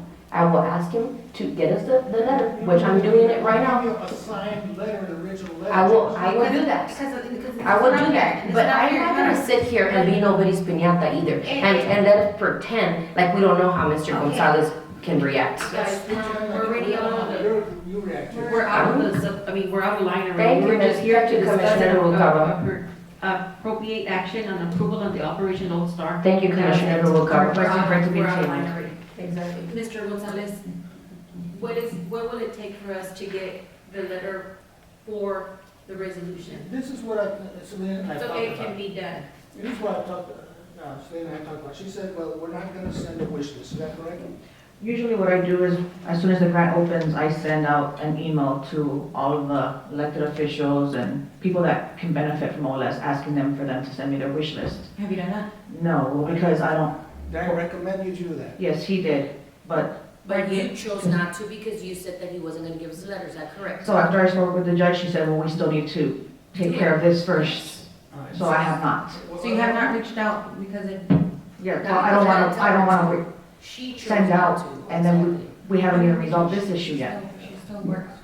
What I want to see is what the county needs. I don't have a problem when the sheriff needs things or other departments need things. I see the possibility for a working dynamic, because even if that was the case and they only gave you this much, y'all said right now that the sheriff was willing to even give him money, correct? Well, he We did, were all willing to. Okay, so the sheriff was even able to give him money, but it didn't go through because the PO wasn't approved. No, Then why, we put it on Commissioner's Court, that was 2024. yes. but y'all guys get where I'm getting at, like even despite all of this, the sheriff is still willing to help, and y'all guys are still, there's a certain working relationship that is there. It's there. I think that there's just either a communication issue or somebody that's throwing wrenches in the pile that it's not getting there, but if we operate off of hearsay, we're never gonna do what we're elected to do. What I want is, if we're gonna get money, that it's not mismanaged and misused. So That's you just all I want- So you just want to be involved in where the funds are going or where they're using? I don't want people complaining, well, look what they did with this land, look what they did with this, this piece of property that you got for Operation Lone Star. I don't need to hear those complaints. Okay, so since is this the largest grant that we applied for? Well, it's one of the largest, this One one of the is largest Stolper. grants? So then can we do it to where we discuss about money allocation in commissioners' courts? That way it's open and transparent? Every time that we have to purchase something, Commissioner, we bring it through Commissioner's Court. All the vehicles, we bought 9 vehicles for the sheriff. They come through Okay, so Commissioner's maybe, Court. but that's what I'm saying, maybe we can tweak it a little bit to benefit everybody, so that way it's staying transparent. And what we can do is get the funds, and every quarter, or whatever it is, as the funds are being utilized, we get a report of where the money is going. On my quarterly report, it's on my quarterly report, But like not the just- auditor's office. But according just to for, the- just for this grant, just to keep track of the big grants that we're getting, get them out, and then every quarter we report, this is what went here, this is what went here, and then we provide copies to everybody to stay transparent. Those quarter reports or those reports on what's being exhausted during the course of the grant period is not being provided to us by the auditor's office. You know, the auditor's office complains that it's Selena's fault for not giving them what they need to close out the reports. I just spent close to 3 months completing Senate Bill 22 and 24 years because the paperwork was not done at the auditor's office. I worked with Virginia. I couldn't get numbers from Mr. Pereira, but Virginia would call me, go to her office, she'd come to my office. We closed out those reports. And, you know, with Senate Bill 22, they're blaming Selena, and I said, no, don't blame her, it's not her fault. You guys do not provide the ledgers for each employee that's getting money through the grant, and that's not her job. Those are the battles you guys don't see that are being fought on the outside. You know, I'll defend her every single time on those issues, and she knows it. Yeah. And like I said, And I'll defend the sheriff, because it's and not his I've responsibility. seen you do that, but I mean, at the same time, like you said, I'll stand up for the sheriff was willing to give you money. So I see the working dynamic there on both offices and both parties. If the sheriff is willing to give you money and you're willing to stand up for the sheriff and advocate for the sheriff or what the sheriff needs, the dynamic is there to be able to come to a resolution. I think that if you're asking for one sit-down meeting, maybe schedule the meeting with him, ask him to come in, so that way you're both prepared for it. If he said right now that he went into your office on a different matter, and you did go into the office, correct? You're willing to do that, maybe sending an email to solidify, like, hey, Sheriff, will you come to my office so we could sit down and talk about this? I can go to his office again. The last time I went to his office, he wasn't there. Okay, but. Yes, sir, I was at the auditor's office. Okay, because what we're seeing is all these departments and all these offices that are supposed to work together to benefit the county, and it's not working right now, so we need to try to fix it. And I cannot tell either one of you to do it with all due respect, but you can set the standard and dynamic of us getting back on track. Because again, if y'all guys work together and y'all guys communicate and y'all guys can both say and help Selena with the judge's office and say, hey, we're not getting what we need for the auditor's office, it's gonna be a lot more than just one person saying and another person saying. It's gonna be a unified team working together for the greater good or the greater cause of everything. So, would you like an email? Would you like for them to go into your office? And I was even gonna imply, we can even put it on Commissioner's Court. We can even put it in Commissioner's Court and ask you Whatever here. it takes to help this county run. Okay, so would you suffice with being asked in Commissioner's Just Court if don't you go place? on my back and say, we don't need you because I can pass a resolution to Mr. Court, I can get a letter from Mr. Sessions, I can get this in that Rockland City. And I understand your hostility. I think that Excuse me? it's been clear, we need the letter from Yeah. y'all. That's what I doubt. So But- even if somebody's opinion is that, I know that. the fact is, Why are they going around? we need the letter from you. Well, I think at this point, we owe to our people to put all our differences Yes. aside. And we all live in the same town, we're all from the same community, we all are here to serve our people. And I know everybody very well, and I know we're all good people to get this done. So let's just move forward from this point. She can have the letters this afternoon. Thank you, Mr. Gonzalez. I We appreciate that. appreciate I that. really, So now my really, really question do. is, Or do we 26 still and need the 27. resolution? We still need the resolution, okay. We appreciate your help, Mr. Gonzalez, and Yes. anything we can do to help you, by all means, I know Selena will work with you on this grant, and we're here to help. So, I don't want other departments to do without, because nobody has the courtesy to just ask me simply to provide me a letter. And 2024, they didn't ask me, 2025, they didn't ask me, and 2020, it's 25, 26, 24, 25, and 26, 27. You know, just out of courtesy. Whether I approve the grant or I'm in favor of it or not, whether I apply for a wish list, which I didn't do in 2025, because I didn't think I was gonna do anything, and if I required a contract to be approved, I didn't think it was gonna be approved in Commissioner's Court, so why? I didn't send a wish list. And I'm not probably gonna send one for 2027, because I don't feel like I'm gonna get any money, since I'm blackballed by the governor's well, office. maybe with this process now, Mr. Yes. Rodriguez coming up with her reports, we'll have, not a say so, but at least we'll all be up to par as to where this funding is being utilized. The problem with DPS is that they weren't preparing their complaints rights so I could prosecute the cases. They want the officers to witness all their complaints, a fellow officer, without identifying them by badge number and a legible name. And where DPS got upset at me is they said, well, the magistrate Del Rio approved that it was a. We will start with Commissioner Odena, precinct 1. Judge, I submitted a report, of course, we continue to have issues on Cascala Road due to the flow of 18-wheelers from vacuum trucks to dump trucks. I did have a meeting with two owners within the area that own property on Cascala Road, and their concern now is that they are going through personal damages as these trucks are unable to stop on they're not intersections, they're 90-degree turns. So the momentum does not allow them to stop and they run through the places. So at one point or another, it's supposed to be on this agenda, It is. a request to install speed bumps in between the so-called junction points to try to slow down the truck traffic within that area. Aside from that, as y'all may know, well, everybody knows, we've got an interlocal agreement approved with the city, so we've been working with them as well. Any questions of Commissioner Odena? Commissioner Precinct 2? Judge, you can see we're cutting grass and patching out potholes on the county roads and taking care of most of the roads have been kind of fair now. So we're doing good on the roads. And right now, like I said, we're just taking care and patching the roads and cutting the grass and mulching them down with the branches with our mulching. Thank you, Commissioner. Precinct 3-6?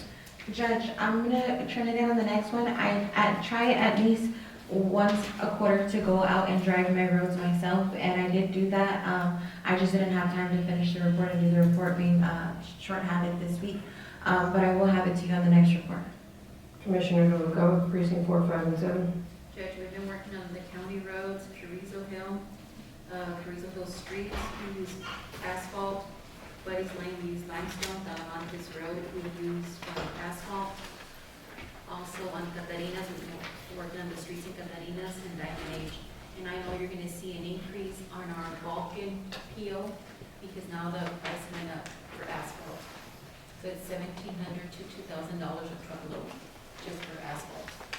You're already getting asphalt? Like to cover the potholes. Oh, We okay, use that's asphalt, what but I we was buy like a truckload. and- CS material. Because Thank you you. don't need the equipment that we have there? Yes, but we're gonna stockpile first, Okay, buy it first, then use it instead of using it and then having to go to Ubalde, wait 2, 3, 4 days and then get more material.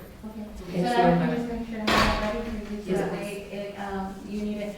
And then also too, I don't know if you are aware of the road that had an accident down It was not due to the road. it? Okay, It was okay. due to something else. I asked and I called the Okay. sheriff's office.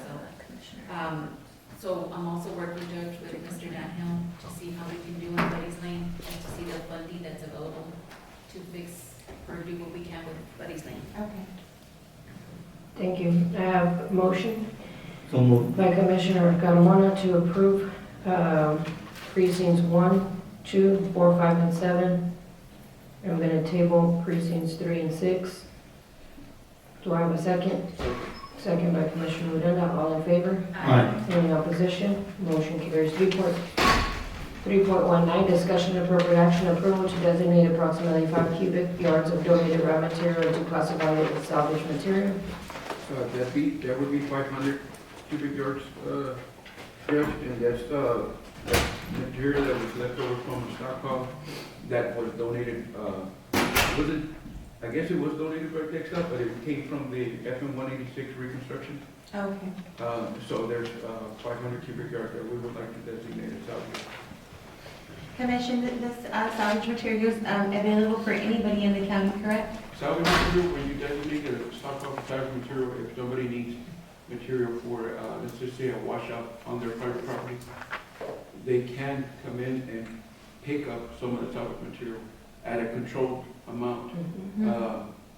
We can load them in our yard, but we cannot deliver it to their location. But yeah, I get that, but I'm saying like this material that you're classifying isn't just for the people in your precincts, it's for anybody that's needing any material, they can contact you. Right, it'll be at the precinct 1, but Yes. as I've said before, if anybody needs any of it, it's available. Open to all different counties. Right, as long as they contact their commissioner Okay. to notify them, because just to let you know, Commissioner, a lot of times, we've had individuals come in and say, hey, so-and-so said that I could come get material, well, they'll play some tricks in the book, so it's important that we keep communication. And it's just because I don't have any of that material available to give out, so that way if anybody from my area calls me and asking me for some, I know to send them in your direction because you have that. Okay, whether you happen to need some, there's some at the yard, aside from these 500 cubic yards, and you could also keep some small stockpile on your yard if needed. Thank you, Commissioner. Yes, ma'am. Motion to approve. Motion by Commissioner Talamantes. Second. Second by Commissioner Noguera. All in favor? Aye. Any opposition? Motion carries. 3.20, discussion and appropriate action approval to allow Texon to utilize the ballroom on March 5th, 2026 for their annual safety banquet. Judge, I placed this on the agenda, being that TxDOT requested the authorization to utilize the ballroom for their safety banquet. I'm not. Are you asking I'm to not waive the requesting- cost, or what do you? Not to waive the cost, because we cannot do it for such a thing as free, but perhaps the court would consider giving them a special rate, and that TxDOT assist us with materials and in many ways throughout the year. I was about to ask, is there any way that we can sign an interlocal agreement with TxDOT? We could, it would have to be a written process and approved by our legal counsel and the county judge. But we can work on something like that. But because of the fact that we do not have a interlocal agreement right now, that's why this request is on the agenda. So what price are you suggesting? Because I will second to advocate that TxDOT does work really well. I've been able to contact them a lot of times and ask for assistance, whether it be clearing up like road locations or like needing basic assistance. Mr. Moreno has always been willing to help. He's even offered training on some of the equipment to make sure that we're operating our equipment and for safety reasons, you know, giving us rundown of everything. So what price are you suggesting? I would request to approve a $50 day rate, because it's going to be for a couple of hours. It's just for the safety banquet, not an all-day ordeal. But I would request that it be set at $50, and we can either all split it or I'll pay it. Okay, motion to approve for a $50 rate for the TxDOT safety banquet. Second. I have a motion by Commissioner Talamantes, second by Commissioner Noguera. All in favor? Aye. Any opposition? Motion carries. Commissioner Carmona said we were split. Yes, we'll split. Okay. 3.21, discussion and appropriate action, approval to accept the donation from TxDOT. Excuse me, Judge, should I abstain on that? You can if you want. Are you abstaining? No? You have enough information to make a decision, I think you're Approval to accept donation from TxDOT light poles, geogrid rolls, and approximately 352 cubic yards of CS material and fencing supplies, precinct 1. Yes, Judge. I placed that on the agenda, and there's some pictures that were placed on each commissioner station, showing basically what the donation consists of. And it's some rolls of geogrid. There's some light poles. There's some spreader box, and it's just good material, fencing supplies. Yes. So we don't necessarily, the only thing that we're allocated at this point is the CS material, because we're planning on resurfacing Sign Road. But I did want to mention that the the poles for the lighting poles, I know Commissioner Rosalba in the past mentioned that she may be needing some. They're available if she needs them, and some of the fencing supplies as well. It's just there for wherever needed. Motion to approve. Any questions?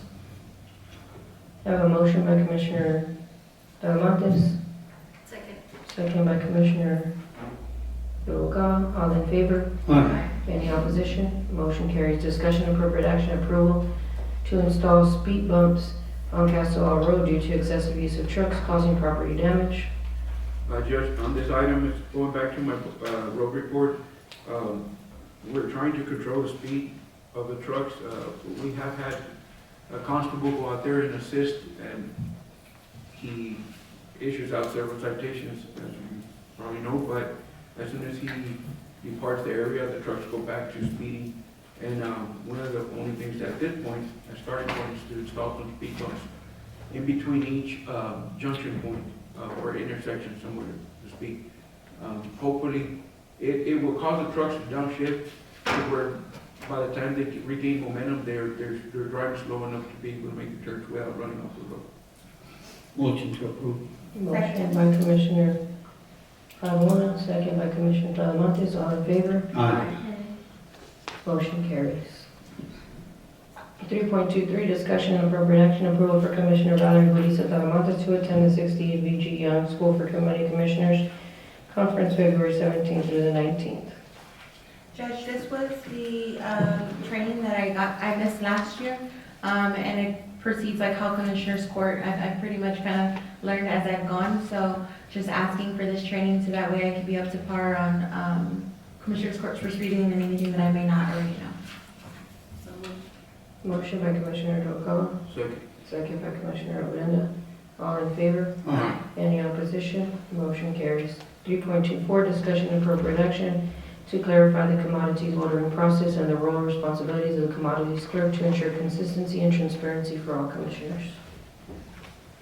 Judge, so this one we placed on there, I did contact Commissioner Rivagavra, and she requested that we have the conversation in court rather than together. So basically, this past commodities, I received the order form, but I didn't receive a budget or anything to work off of. When I contacted Maribel and I asked her, I didn't receive, any of this information. She told me to just go ahead and fill it out and that she would fix the numbers on her end. And I told her that I wasn't provided a budget either, and that what I thought we were gonna do, what we had discussed in Commissioner's Court, was this last time. So Maribel went ahead and proceeded to do the order form, and then when I received it on email, I contacted her and I asked her if I was able to make any changes. She said, go ahead and give me the changes and I'll see if it's available. And then me and Commissioner talked about it and said, hey, if it's not gonna be available, just be understanding that it may not always be available for those changes. And we agreed and we said, like, absolutely, if I miss the time frame and I'm not able to make any changes because Maribel already submitted it, or I didn't catch my email in time, that was something that would be on my end, and I would have to get, what Maribel did. So when they gave me the order form, I wasn't provided a budget or anything with it. I do understand and I do take into consideration Maribel's roles and responsibilities, and I know that during that time, she was also working with the water donation, I believe was the day of. So I understand she was stretched pretty thin that day. But when I did say, is this how the ordering process is gonna go from here on out? She did inform me that it would work better for her if I did that, so that way she wouldn't have to be doing double the work if I were to change it.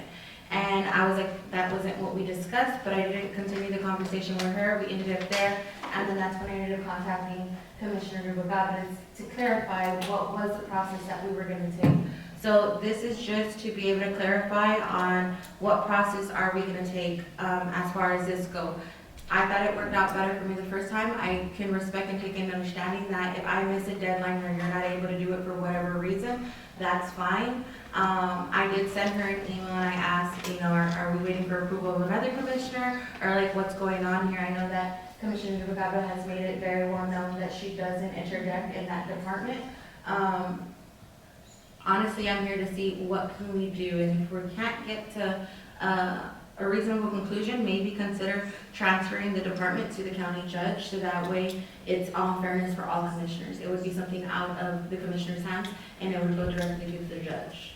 So, and y'all can correct me if I'm wrong, commissioners, the way I understood it the last time, Commissioner Talamantes, was that Maribel was gonna give you a list of food that was available, Yes, ma'am. and that you were going to pick out the food from there and send it to her, and then she would order it. That's not what we discussed. I'm just saying that's the way I recall. That's the way I recall too, that it just I as long as don't- she had input, or the commissioner wanted to have input on the orders, for me to allow them to have input. So whenever I sent Ms. Gracie the order form for January, I basically just did that. I know what I was asked to do in Commissioner's Court, what I sent out to Ms. Gracie. And the reason why I got to Ms. Calmantes is that the reason I feel it's better this way is to give you input from the very beginning versus us having to be back and forth with the shopping order to avoid hiccups and to avoid delays then. Last time, the month before the order had already been submitted, I did tell her, I have to see with Laredo to make sure that they haven't pushed out to the warehouse. Because once it's pushed out to the warehouse, we can do changes on the order. Because they seal them and saran wrap them, they've seen the way the orders come in. So it'd be more work for them. So that's why whenever we got approved on the 5th or 22nd of January, Commissioner's Court to allow them to collaborate with me as to what they want to be ordered for their orders, that's all I understood was just, allow them to pick what items they want, nothing about budgets, nothing about, what else, what other duties. But I would also like clarification on that. If they're gonna have other duties, responsibilities to the commodities, I do want that clarified because it was just approved that to allow them to have input on selecting the items that they wanted for me to order for their site. So, if there's a different way to go about it, we can go about it, but we do need to clarify here what all each commissioner is gonna have to, entail, because, I mean, as far as budgets and so forth, we didn't discuss budgets, we didn't discuss any of that, it was just to allow her to select the items that she wanted for her site. So I feared that, like, if I selected and I shortchanged, I was gonna receive less, and it wasn't gonna get updated on here, and that's why a guide, and that's why I was saying, the last commissioner's court, before we discussed it, and we said, we'll follow the same process, Maribel. The last time, I know that you sent it to me, and then I asked, hey, was I able to? Then you said yes. I didn't, tell you, hey, do this, and then you said yes, and then we had to do it. I understand that you said that it was already submitted to the food bank, but just giving me the opportunity, because again, as a commissioner, there's a lot of times that I won't have the time to sit down and pick absolutely everything and go through that whole process. You're increasing my workload as well, and it being your department, I was just assuming that you were gonna just give me what it is, and if I made some keynote changes, because at that point, I would just be able to select, like, let's just say, for example, you pick Frosted Flakes, but I'm like, you know what, let's get the chocolate ones instead this time, whatever it be. If you got green beans, and I said, you know what, let's go ahead and do the mixed vegetables this time, I would be able to adjust, but I wouldn't have to worry about the quantity or ordering under or over. And that's what I mentioned to you in the conversation, was like, all of we were asking for you to do was for you, or all I was asking for you to do was just to select the items that you wanted, or Miss Gracie wanted for me to order for you guys. And like I did tell you, I said, I'll do the numbers. For Big Wells, I always order 90, quantity of 90 families. When you submitted your order, it was way less than the 90. I did my best. Yeah, it was way less than 90. We submitted it that way because I did not want to be responsible for any altering any numbers or anything like that. So the way the order came in, is the way I submitted it. But we do order for a quantity of 90 families for Big Wells, 140 for Asherton, and for 300 for Carrizo. And see, and this is where I'm getting at, where I'm shortchanged now than this time, and you didn't look out for the people over there, because if you said that I ordered under 90, you didn't correct it on your end either to make sure that the people got their credit. Because I'm afraid of you coming up here, like you always do constantly, it's always something, it's always false accusations, false statements. And we can't work together if you're always bringing up something. Like every time that we do an order, or every month, it's always something. You find something to pick about every month with the commodities that we just need. I honestly need to know what it is that you want. If you do want the commodities, we can switch over to Big Wells. What false accusations do I? Ms. Salamanca, you come up here and you said a lot, even in Laredo at the agency meeting, you went out there, you complained to Ms. Bubel, the director, that we only gave you 40 turkey kits a month last year. That was a lie. We gave you 70. You come up here and stated that Big Wells has never received any produce. We have logs where Big Wells has received produce for the past 2-3 years. But when I came and I spoke to you in the beginning, Maribel, and I asked you and I told you, Maribel, why aren't we getting produce? And you're like, I'm trying. Produce, we don't get produce. Okay. We don't get produce on the shopping list. Produce was a grant during COVID. I did ask you. I asked you and I came directly to you and I asked you and I said, Maribel, you're like, I've been trying, it's because you get the second hand, because Dimmit County. I've never mentioned that you guys got the second hand. What I did mention was the reason why you guys get a little bit different is because Laredo has always wanted us to do one distribution in Dimmit County. They always wanted us to be in Carrizo. Out of courtesy to everybody in Big Wells and in Asherton, so they wouldn't have to come to one location to pick up in Carrizo. As it is, we already have a long line when it's just Carrizo. To avoid having a longer line, everybody fighting for the 500 quantities that they bring for Carrizo, to bring everybody in here, it was not going to work out for anybody. Okay, so and we wasn't going to know who was going to receive it. So what other false accusations? Another one, but Commissioner, it is legal to deliver. It is legal to deliver. We just cannot deliver to the houses. Private residents, we can. We cannot deliver to the houses, because once you deliver to one, you have to deliver to everybody. And that was something that was discussed back in Commissioner's Court for previous administration, to avoid the liability of animal incidents, or not knowing who's behind the door, behind the gate. We were not going to do residentials. We're only going to do the private residents. So then it is illegal from the food bank to be able to go deliver house to house, or to, what did you say right now? It's legal to deliver to the private residents, which is the private housings. The private housings, okay. Because I know that you said, and I was gonna say too, because I know that it was like a first come, first served basis. So if you guys went to go deliver gift cards, that means you got to pay. We did not deliver gift cards. Then we did not deliver gift cards. How did you distribute them if you were at my yard? Commissioner Valerie just started distributing her site. I went out there to go and distribute out there afterwards. I went to go help you. I went to go help Asherton. I went to go help Katarina. And I went to help Carrizo. Because when I everybody asked you, to distribute, and everybody was there, and I asked you, and I said, Maribel, you're here, and you're like, yes, I'm here to help you because I have to be the one to pass out the gift cards. And I said, oh, okay, I said, but if you're here and you have to pass out the gift cards, then who's doing it for Commissioner Rubacabra? And you said, oh, we're gonna go after lunch, is what you had said. We started, So then Patsy you started right picked- before. Patsy started before I got there. So you picked and choose, but then you. No, had to- I don't pick and choose. I went to every site to get signatures to avoid being accused of giving a small amount or not the right quantities like we were the year before. So we got signatures and I got those signatures for Laredo. Mhm. Laredo needed signatures and proof that I delivered those cards to where the sites they needed to be at and the right quantities. So that's why I went to count in front of Gracie to get Gracie's signature. Same thing I did with Rubalcaba. Same thing I did in Carrizo for the flow and everybody for precinct 2 and 1 over here. Okay, well, I'm sorry that you feel that I'm always nitpicking on something, but when I first came into office, I did go directly into your office and tell you that I felt my concerns about the situation. And I did come to you directly and we did have a conversation. I thought that that conversation was great. I didn't know that you felt that I was nitpicking on absolutely everything. But again, at the end of the day, I'm trying to get what we deserve out there. And it's with the second complaint that I received. But I don't think that I've ever falsely accused you of anything. I didn't question It's just a something. bunch of, you belittled me in Commissioner's Court instead of coming to my office and questioning, and, talking about things the right way. But I've done that. You just blurt out things. I tried that as well, Maribel. You've not, Commissioner. Yes, I have. I've You've gone into your not. office in the beginning and I have gone into The your only, office. the only time that you came into my office, probably, I don't recall our conversation for the very first time, but the second time I recall you came into my office when you came upset asking me to get you all the information for the pantry you wanted for Big Wells. It was that October. That's the But last I went time. into your office upset. You were upset. You wanted me to get, like, it's your responsibility. You do what you gotta do, and do what I gotta Are you serious? You're under oath right do. now? I am. Yes, And a lot of people yes. heard you, Commissioner. Okay. No, I did not come in and speak to you that way, and I have Okay. never spoken to you that way. No, yes, you did. No, I did not, ma'am. No, Yes, you ma'am. And So- if I did, I would own it and I would say that I did. But no, ma'am, I did not. I did not go in there and I did not speak to you that way. I have never spoken to you in a way that's disrespectful or anything like that. I always speak to you the same way that I'm speaking to you right now because at the end of the That day. was a totally different tone. It was a totally different tone. May I just, But, go ahead. I just want to say something very quick. This seems to be fairly similar to the situation we just went through with Mr. Gonzalez and everybody involved. Look, and as you may have just heard, the people that are affected are people, our constituents. You just mentioned that the order was short and you submitted it like that. So somebody was short food that. But I didn't even receive an email or But courtesy. what I want to get to is, once again, let's put our differences aside. You have Miss Gracie, right up, Miss Gracie? Ms. Gracie, Okay. to eat. If she's gonna be helping on the commodity side, coordinate with her perhaps.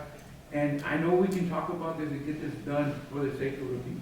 I know you're trying to better the product and you're perhaps trying to get It's the same thing over and over again, and that's what we get all the That's fine. time. But I think we're all good enough people to be able to talk to each other without, there's gonna be differences and there's gonna be disagreements, but let's put those aside and move forward.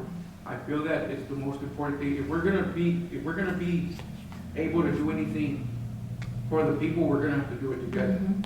That's just the bottom line. So I'm not here to point fingers at anybody. I'm not blaming anybody. I think we had a consistent pattern of how you were handling everything with commodities. You know, So that's why we're here today, to clarify what her responsibilities Okay, are. so whatever works for both of you. If you can put the order together and then have Gracie review it or have the commissioner review it. And I got to the point where I'm emailing because I was told as well that I called you and I harassed you over the phone. Was that true that you said that? No, it was on the email you sent me. You did a harsh accusation that I was creating an unhealthy environment for your employees. I don't even communicate with your employees. No, I didn't say that. It's on the Okay, email. but we can It's on the we email. can bring it back. I said that we were creating, not you, that we were creating an environment if we weren't able to get on the right track. It wasn't against you, and honestly, if you go back and read that email, I had nothing to do for you because my standpoint from the beginning was that I sympathized for you because I understood that you're working for all these departments and you have to take the input and listen to the entire court. And so honestly and truthfully, if I'm being honest with you, it wasn't against you. It was trying to figure out what is going on that I'm not able to. And again, the fear of me being shortchanged ended up happening because that was my number one thing. is that I didn't want to do it and then us be shortchanged, but I did do it to the best of my ability because I didn't know how much to order. I didn't know how much money we had, I didn't know how much was allocated to us. So I kind of went in blind a little bit, but then again, I took your word that you said that you were gonna fill it in on your end. But then you didn't do that because you said that you went ahead and you left it like that. So again, what I feared happened, even though I trusted in you to say, okay, she said to fill it out, so I filled it out the best that I could. I tried to get everything, that I could, and then I was expecting to you, but you didn't contact me and tell me, hey, you were short. I mean, obviously you just said right now that you didn't adjust it or anything like that. If I'm not speaking to you in a tone or a manner, you always have the right as an adult to come to me and be like, do you mind this way? Do you mind that way? At the end of the day, I can respect boundaries as long as my boundaries are respected as well. I never knew that you felt that I was being hostile towards you. I don't think that I came in for the food pantry hot. If I did, it was probably over some other issues, but I never remember disrespecting you. Here in Commissioner's Court, that had still nothing to do with your end. I know that you're running all these different departments. I know what you're doing. I know that you do Metro. I know that you do everything else. But my whole point is, are you waiting for direction from another elected before? I'm not waiting for direction from anyone. And that was the only question that I had. At the end of the day, we're both adults and we're grown women, that we should be able to have a conversation. And I tried, because again, I come to you and I come to your office as you admit that I have, but you haven't come to me or addressed me any concerns or any issues. And how do I know that I'm addressing you in a way that you don't appreciate if you don't voice those concerns to me and be like, hey, Commissioner, do you mind us having a conversation? Or do you mind addressing me this way? How am I supposed to know what's going on if you're not willing to communicate with me or speak to me about those things? Because this is the first time I've ever heard, other than the time that they said that you said that I harassed you over the phone, this is the first time that I ever heard that you haven't liked, because truthfully speaking, this is nothing against you. But having the uncomfortable conversations to making sure that all the departments are running for the best interests of the people is gonna happen. And we need to be able to have those conversations for everybody. Again, what I feared happened. We're gonna be short this year and I trusted in you to be able to bring it up like you told me that you were. I did the best that I could. I'm not trying to sit here trying to pick and nitpick, but the people do complain and I have a duty to my people where they say, we're receiving the same thing over and over and over and over again. And I don't have time to come and just see, okay, not even how is it going, but at least having the input to say, you know what, instead of mixed vegetable this time, let's go ahead and get corn, or let's go ahead and get green beans. To give me those options to be able to adjust a little bit is all that I was asking for. And if I didn't communicate that to you where you completely understood or anything, a simple clarification or a phone call would have been really, really helpful for the both of us to get on the same page. And again, it comes to the point that I don't want commodities. I don't have the load for it. I mean, I don't think that I can handle it right now, and I'm not gonna take a department that's gonna affect a whole lot of people that actually need those necessities. But if it needs to go under the judge to be fair and transparent for everybody, then I'm willing to move it to the judge. That way it can be consistent and it can be fair for everybody. If that's helpful for you, we can go ahead and do that as well. So I guess I'll motion to move the commodities department to the judge's office. I have a motion by Commissioner Talamantes What was the motion? to move the commodities to the judge's office. So that way it's out of the commissioner's hands and there's no back and forth on it. And you're okay with that, Judge? I mean, I would have to bring a commodities person to, Group for employees. Or you can even take Maribel. I mean, Maribel can still do it, but it goes through you. It's still the same thing. No, because. Maribel is gonna be handling the commodities. Do you want to be relieved of the responsibility of commodities? Is that what you want? I love doing it, but if it's gonna be creating all these problems, then yes. But is this an action item right now, Judge, or Yes. does it need to be put on? No, it is. It's an action item or to take appropriate necessary action. Is it? I put it on the thing. If it wasn't there, you can bring up the order form, but I did place on there, or to take necessary action. It was on there. You can get the agenda form. On the agenda, It it says was to- written, it says to clarify the commodities ordering process And and then the it'll roles and say- responsibilities of the commodities clerk to ensure consistency and transparency for all commissioners. And I'm gonna speak about Maribel. Maribel has been doing this job for 12 years and she's been doing a damn well job about it. Until now, we've been having issues. And I say issues because we have not had any issues before. We brought this up, now we're here to discuss this. Maribel did the best that she could, because we told her, we were here when we voted Commissioners Court to do the ordering, that's what she was gonna do, give you the ordering, that way you can see and you can get what you wanted. That's what she did, she gave you a blank order, that way it was a lot easier for you to decide what you wanted to order, instead of her putting the order and then you changing it. It's not double the work, because she's been doing a hell of a job on it. Also, I'm sorry if there was a misunderstanding that she didn't order more than what you ordered, but she was trying to avoid problems or you getting upset that there was different issues where you ordered. Why would I be upset about ordering more than Judge, what I asked? Judge. I know, but why would I Commissioner. be upset about ordering more than what I placed on there? I would understand if she ordered less. And then that would pose a real issue to say, okay, you didn't order what I want, but I don't understand where y'all guys She are saying. already felt like she was being targeted for, with But you didn't having have- issues. Yes, and I even called you too to have a conversation with you, and you And I didn't told you, want to have a I know, conversation with because me. I didn't want to say something and then for it to be something else, so I said, we'll discuss it in Commissioner's I know, Court. and you could have fixed it. And that's- for me, that's to what I make sure heard. that we weren't shortchanged. So that I apologize, and I'm sorry for that, that Yeah. if you are, shortchange it. I don't think you will, and if you are, we have food at our pantry that we can give to you to make the difference. But I understand her way of saying, you know what, I left it as it is, the way you ordered it, that way there was no changes, and I didn't do anything wrong, or maybe change something that would upset you. Because it was the input that I was asking for. It was never to say that I wanted to do it. It was just the input that I was asking for. That was it. But when I received the order form, it was blank. And I knew what I feared to happen, happened. I did call you too, and we had But to. she gave it to you blank, that way you would put what you wanted, that would, because that's what you've been wanting to do, to say what you want to order, because you don't want cereals, or I want these, I want green beans, I want peas.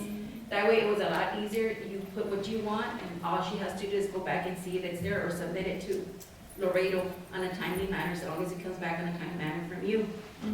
Also, Moneybag, she does sanitation and she does commodities. That's her two jobs, and she's done well. She's done awesome on those two, It's never been a question to me On to like say duties. that she hasn't. but my thing is, if that's what you wanted, we gave you what you wanted, we gave you the order. To me, I think it's a lot easier that way you pick what you want, and then she can send it to Laredo and see more or less, or put the dollar amount. Because more or less, the way I've seen it, when we do the ordering, if Gracie should know this, when she sees it, she's, okay, it's $400, $500, that's what we've been ordering. And that's what I was trying to figure out, like, how no, much money was Gracie it? should know that, she's been here long enough to know what dollar amount we have for her precinct. And I think we did, Because we we get it. pulled out months prior, and then that's what we try to do, is we So try I to don't- figure out the amount of. Because we really don't have a dollar amount, but we more or less know on the people that we have that we order.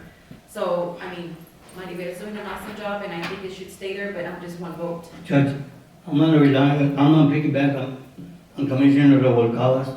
I never had an issue with Maribel. We always turned out to be good with the order. We never interfered. I have never interfered for her to order something else. I'm happy with the work she's done. My hat's off to her. I don't know who else would be willing to take that task and then feeling the pressure that she's feeling right now. I have no issue with her staying as she is, because my hat's off to you, man. You've done an excellent job. And like you said, this year has been a little different. Now, it's starting to bring issues when there never was. And if it gets moved to the And- judge, and there's if no we- reason to hire any more people, because Maribel's been doing it. Not unless we get the utility department secretary, which is Melissa, to do the ordering and take care. You see, that's the problem. We don't have there's no reason to hire more people. No, we don't need to hire any more people. No, we don't. No, I feel like we she can, can, she yeah. can stay at the position, I mean, I don't, I'm not saying to hire more people, and this is what I'm saying. My concern is that what I fear happened, and a simple conversation could have solved it all, because at the end of the day, I come up here and I have uncomfortable conversations with anybody, but you didn't try to come to me and have a conversation with me about it, and nor did you try to come to me and have a conversation like, hey, this is what happened, this or this or this, or to even advise me. But we don't want any more issues to arise But out you of have this. to, because you are a commissioner. That's why I told you, we Yes, would you have discuss to. this in Commissioner's Court. That would be the only best solution to do it. That way we all go with the same mind We understand it the same way, and we all clear it out. That's why I said Commissioner's Court. But see, at the same time, what I feared happened.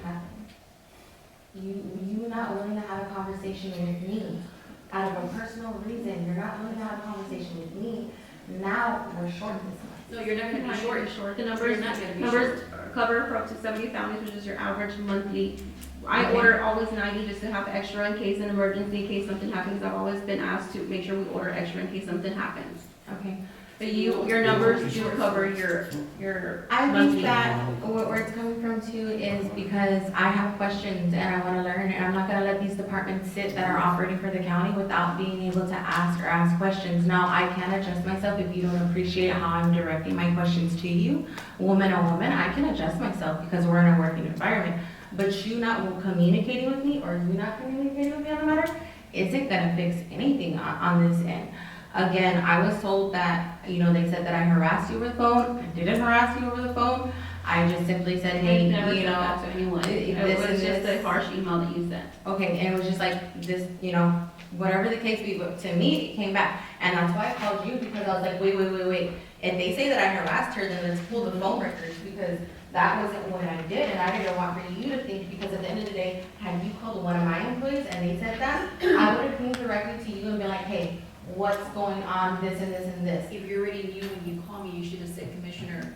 And I asked you, and All you told me was, do you want to have the yes, conversation? that's all you Commissioner's said, Court, and I or- said, we'll take care of it in Commissioner's Okay, and Court. that's what I'm saying, But but at the if end you of the knew day, that they had told you, or yeah. they had. I was reported to me that Okay. you went into the judge's office Do y'all feel- saying that I was harassing. We're gonna, We never thank you. what is your motion is?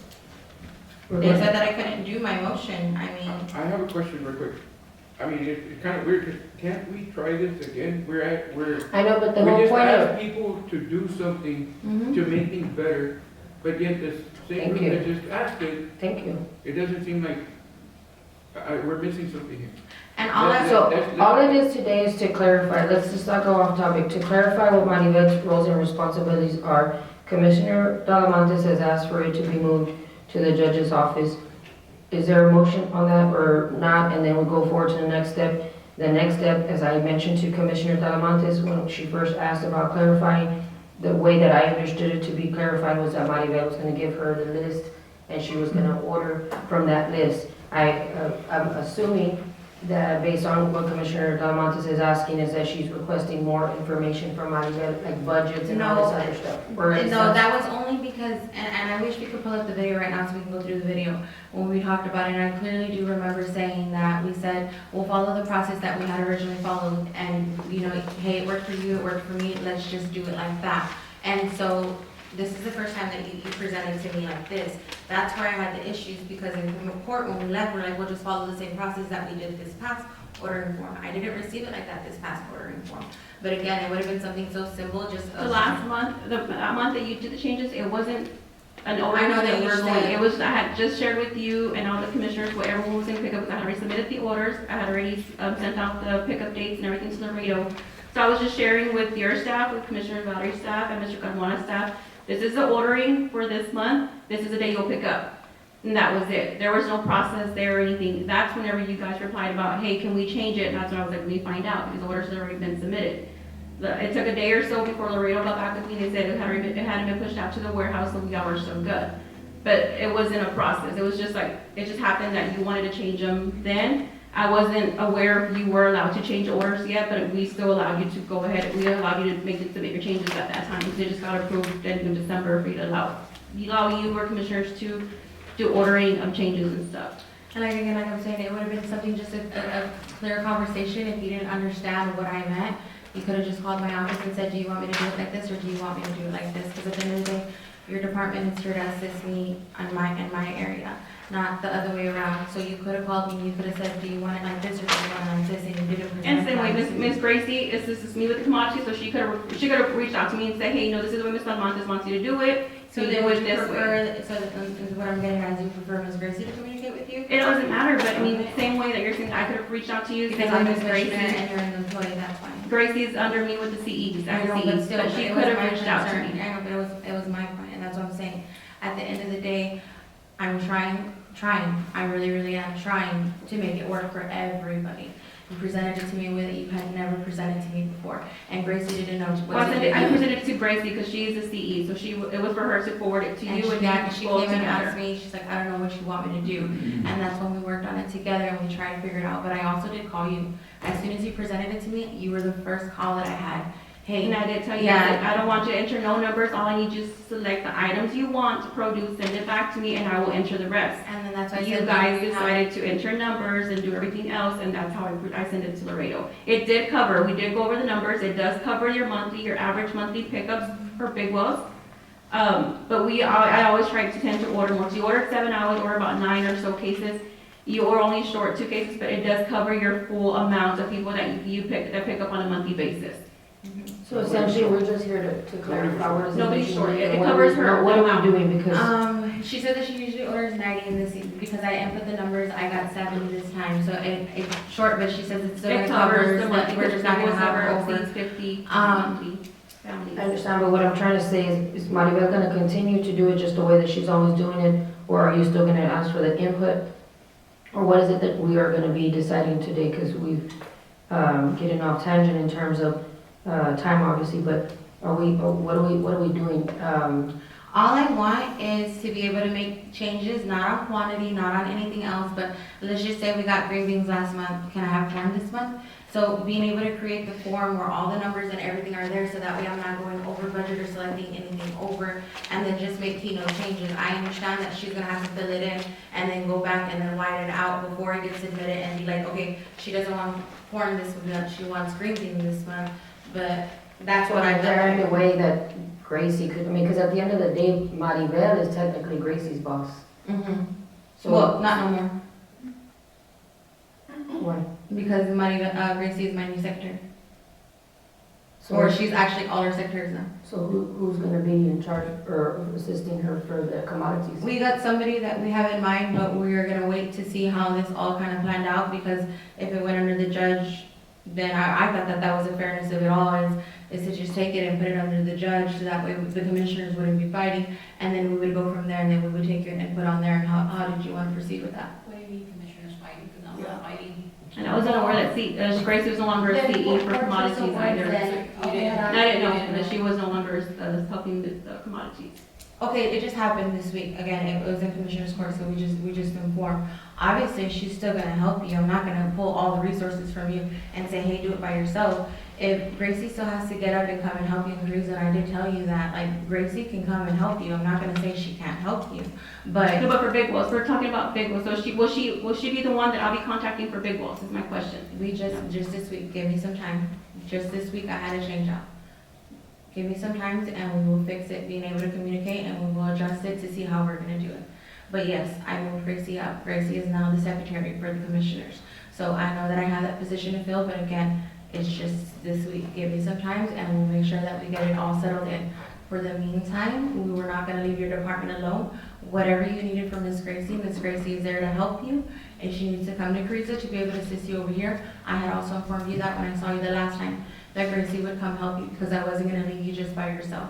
I was gonna make sure that we still covered you, but if you give me more than a week, I can make sure that we get all that information for you, and then we decide where we're going from there. Poor choice of words, if I said fighting, not being able to communicate might have been a better choice of words.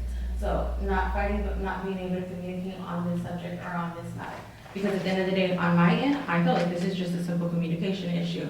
Had we just sat down and just had a conversation about it, there wouldn't be you here right now, or there wouldn't be hurt feelings or animosity over the department. But again, I'm woman enough to say, if I wasn't addressing you in a matter that you didn't appreciate, a simple conversation and honesty would have just gone a long way to be like, hey, can you do it like this?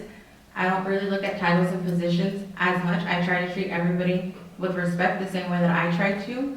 I don't remember going into your office, and if you felt that I did, or my tone or my volume wasn't to your liking, or you felt disrespected, you could have very well addressed that to me. Outside of work, I feel like we get along perfectly fine. There's no animosity there. I'm able to always be around you, so you never gave me any indicator that I wasn't addressing you or speaking to you in a matter that you didn't appreciate. It would have gone a long way had you addressed that with me and told me about it. So As far as to keep it the way that it is, I mean, to me, I still stand.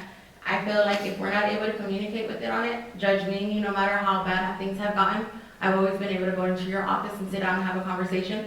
And I do feel that you've always been able to contact me and have a conversation, and this is the only communication and conversation that we have. Maybe pulling it and putting it in the judge's hands so that way it's fair for all precincts because you cover all of Dimmit County. So on my ordering process, what I expected was just to be able to change key things to say I want green beans this week, I want corn, but I can't sit there unless you want us to. I can't sit there, I can put the new commodity. And that's what I need clarified to see, like, you know, what the process is gonna be, like, what the process is going to be. I mean, it was just told that to give her input, I gave her the input from the beginning, there was no specific way. I don't know what else that other information I'm supposed to provide over to Ms. Salamantes. If there's any information, I need to know what information I need to provide over to her so that we can get it done the right way.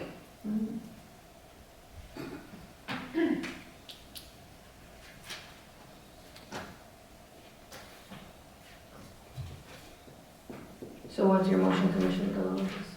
There is no motion because we just clarified it, but my So the motion, clarification is gonna be that you give her the, not a blank order form. I select the items I wish to order for Big Boss and then send it to Ms. Gracie or to Ms. Salamantes. Yeah, because but it it would would be, but that's the whole purpose, so if she gives you a blank order form, then you can order whatever you want.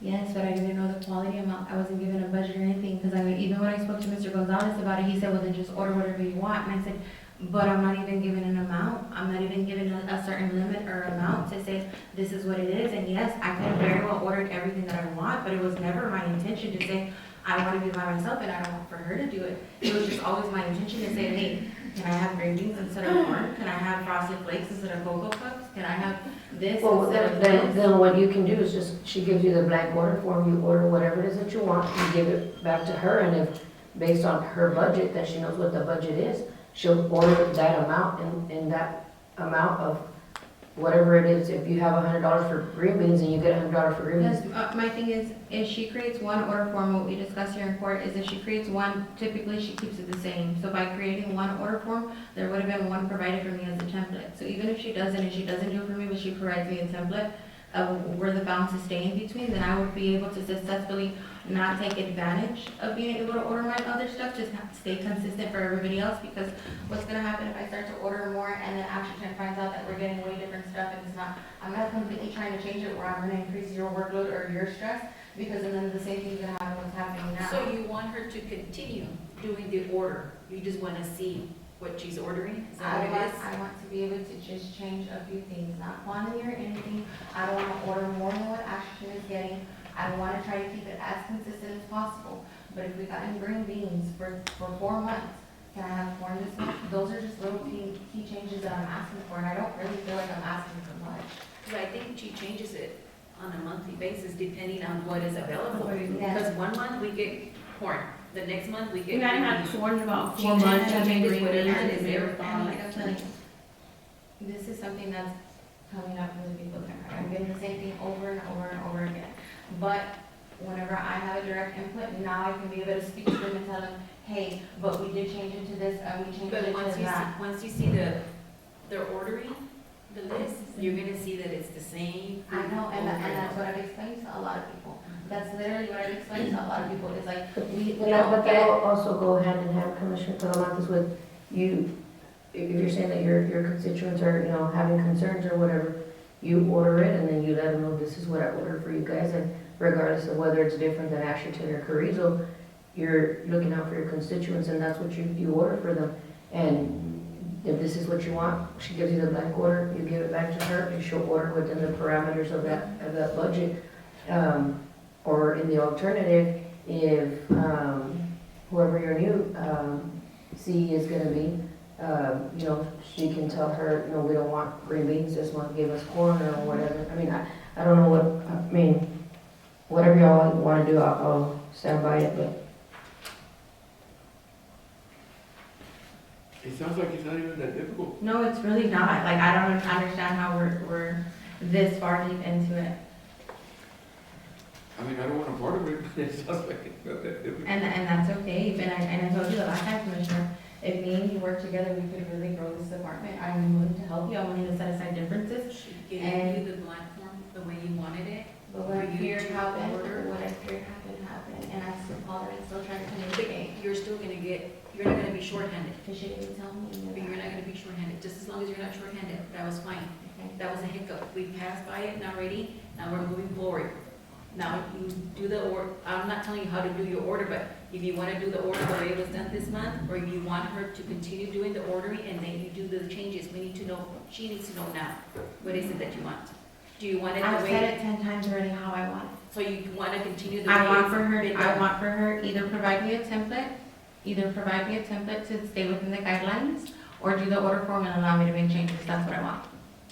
So I will continue making the orders, selecting the items for Big Willis, and then forwarding it to you guys. And allow me to make key changes if I wish to, if I catch it in time. I understand that if I don't get to my email in time, and it's already passed and it's already been submitted, give me enough time, give me at least a day or two, but if it's already submitted and it's not eligible to do that, then I understand that as well. But that's what I want. That's right. So she'll continue doing the ordering. And allow me to make key changes as In a needed. timely manner Yes, before it yes, gets ma'am. sent out to Yes, the radar, ma'am. because if not, it's gonna fall Yes, back. as long as she doesn't do it the same day, and she doesn't submit it the same day, at least give me a day or two, I understand that. But remember, Laredo sends it sometime the week of, and if you don't see your email till And the I- following day, And I understand that, I do try to check my email daily, but again, I'm woman enough to take accountability for my own actions, and know that if I missed it, I missed it. I'm not gonna sit here and I'm not gonna call her or harass her or anything for that matter, or even leave it to an opportunity to say that that was happening.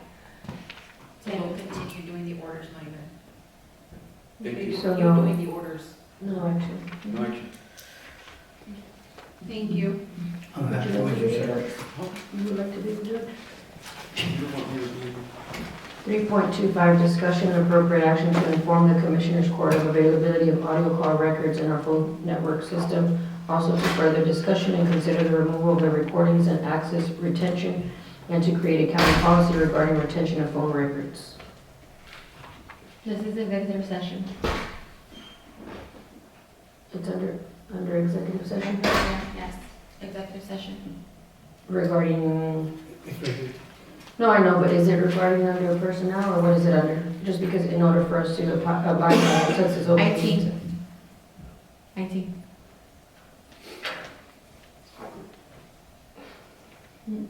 The time is 12:39. End of session, Ms. McDaniel, the time is 12:51. On item 3.25. Do I have a motion? motion. Second. Motion by Commissioner Urenda to authorize the removal of recordings with the stipulation that Sheriff Department and law enforcement DPS continue. And I have a second by Commissioner Talamantes. All in favor? Aye. Any opposition? Motion carries. 3.26, discussion and appropriate action, report from the municipal landfill for months of December 2025.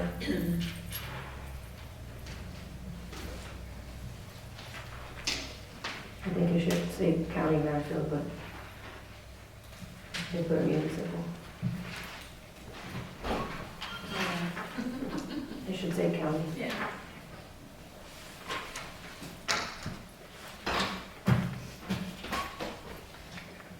Any questions? Motion to approve. Motion by Commissioner Alonso Carmona, Second. second by Commissioner Odena. All in favor? Aye. Any opposition? Motion carries. Discussion and appropriate action approval to purchase license plate readers under the OLS grant 4375904. Are we allowed to purchase even though we're in hold?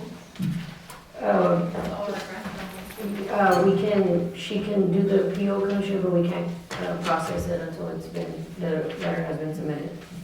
So in order for us to, for the sheriff to get those license plate readers, from what Mr. Carmona told me, they've been waiting. Yes, for that's the- correct. For us to approve it, because the price keeps going up. Yes. Yes, it's fine. we purchased them before. And this was Deputy Carmona, not me. Deputy, that's Yes, correct. deputy, Deputy Carmona, Corporal Carmona. It's also like on this one, it's on hold. I do have a transport van that was approved to change, but I'm not getting anything until we Get the letter. get the letter before anything. approved. Thank you, Commissioner. I have a motion by Commissioner Noguera, Second. second by Commissioner Odena. All in favor? Aye. Any opposition? Motion carries. 4.2, discussion and appropriate action, approval to purchase inmate tracking software from Ryan Technology Services LLC using the commissary profit account. Judge, on this one, we recently had a inspection at the jail. Had two findings that we didn't pass. One of them, for the report, it was we had an inmate, a female inmate that's been a holding cell for more than 8 days. That's because we had no room anywhere else to put her.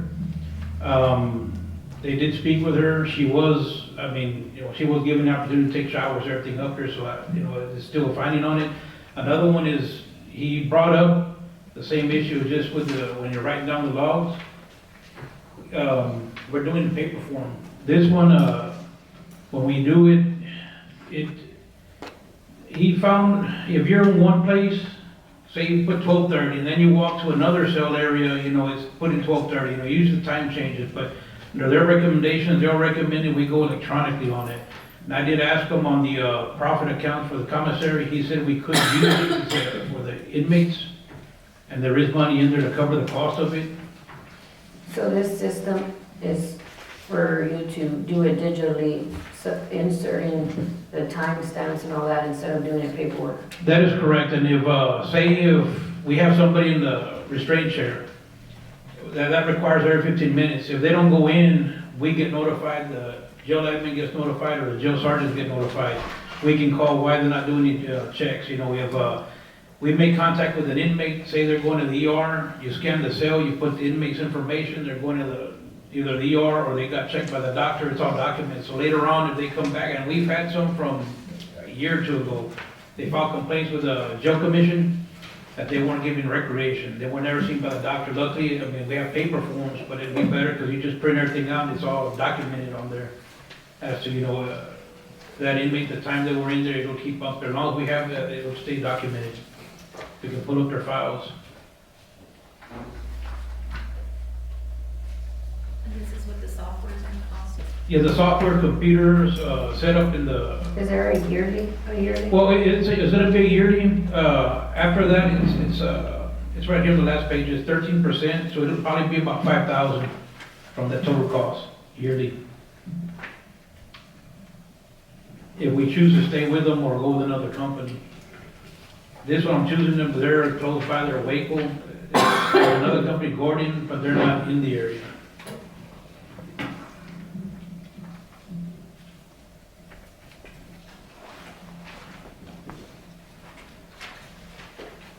So it's 39,000 to start off, and then after that, it'll be like $5,100?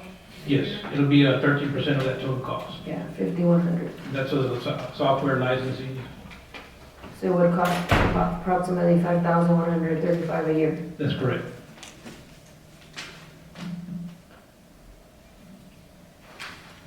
And this is coming out of the commissary fund, correct? That's correct. I asked the jail commission, they said we could use it for that.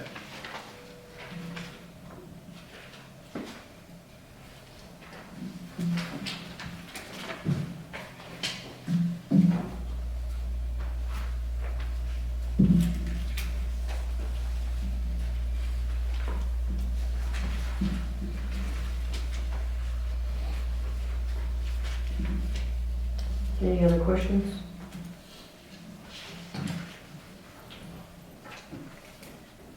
Is there a motion? Motion to approve. I have a motion by Commissioner Alonso Carmona, Second. second by Commissioner Odena. All in favor? Aye. Any opposition? Motion carries. 4.3, discussion and appropriate action, approval to use Femco Electric LLC for electrical work in the dispatch office. Different church, we got Femco because he's been working with Lucas. They know what we need to get that storage room that we just created for the 911 software. Not the software, but for the electrical, the radios. They know exactly what we need. That's why I recommend if we can go with Femco to do the work for all the electrical in there, with equipment. This would be for the dispatch. That's correct.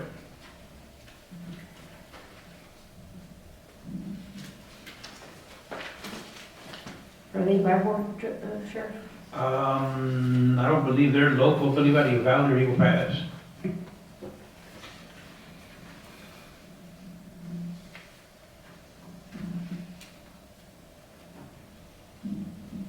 And where is the funding for this coming out of, Sheriff? Believe we still have money in one of the COs.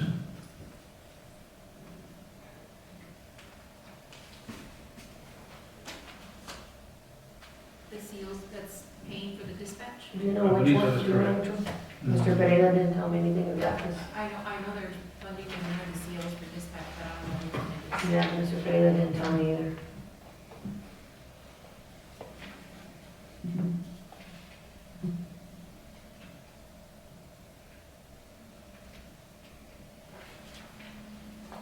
Can we make a motion to Table. approve, subject to what seals is coming out?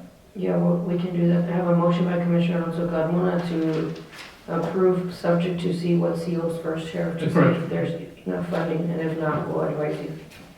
Thank you. Second by Commissioner Odena. All in favor? Aye. Any opposition? Motion carries. 4.4, discussion and appropriate action, approval to use LD Tech LLC for the uplift of the new dispatch. That'd be the same thing on this, Judge. Lucas, I know they do work for Middle Rio Grande. They're familiar with the system. We think they'd be moving This is to, this is to like outfit the office. outfit the office and do the moving from the closet to the other storage room.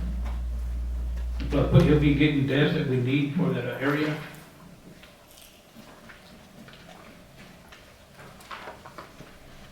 For the new section? And the funding on this one, Sheriff? I believe it would be the same, CO. No, I'm asking, what line item is this supposed to be approved out of?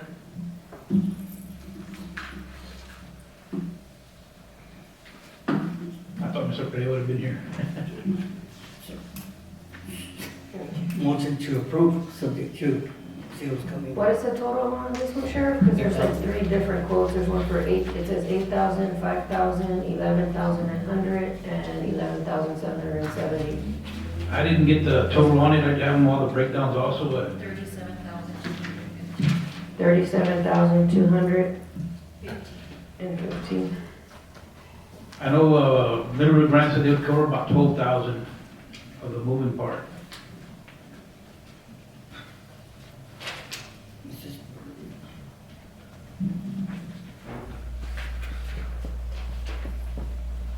Thank you. Any questions?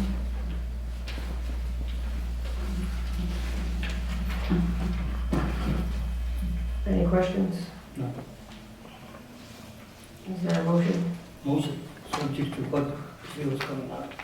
Motion by Commissioner Alonso Carmona. Second by Commissioner Odena. All in favor? Aye. Any opposition? Motion carries. 4.5, jail status report. Judge, also on the other one, I didn't give my report for the last meeting. I put it on this one. And the reason. Racial profiling. Judge, I don't have the report for the marshals. There was the amount for matching, so I just got fixed. I'll put it on the next commissioner's report. Again, like Sheriff said, that we did not pass the inspection. We had 2 deficiencies. One of them was, of course, the female that we had in holding 48.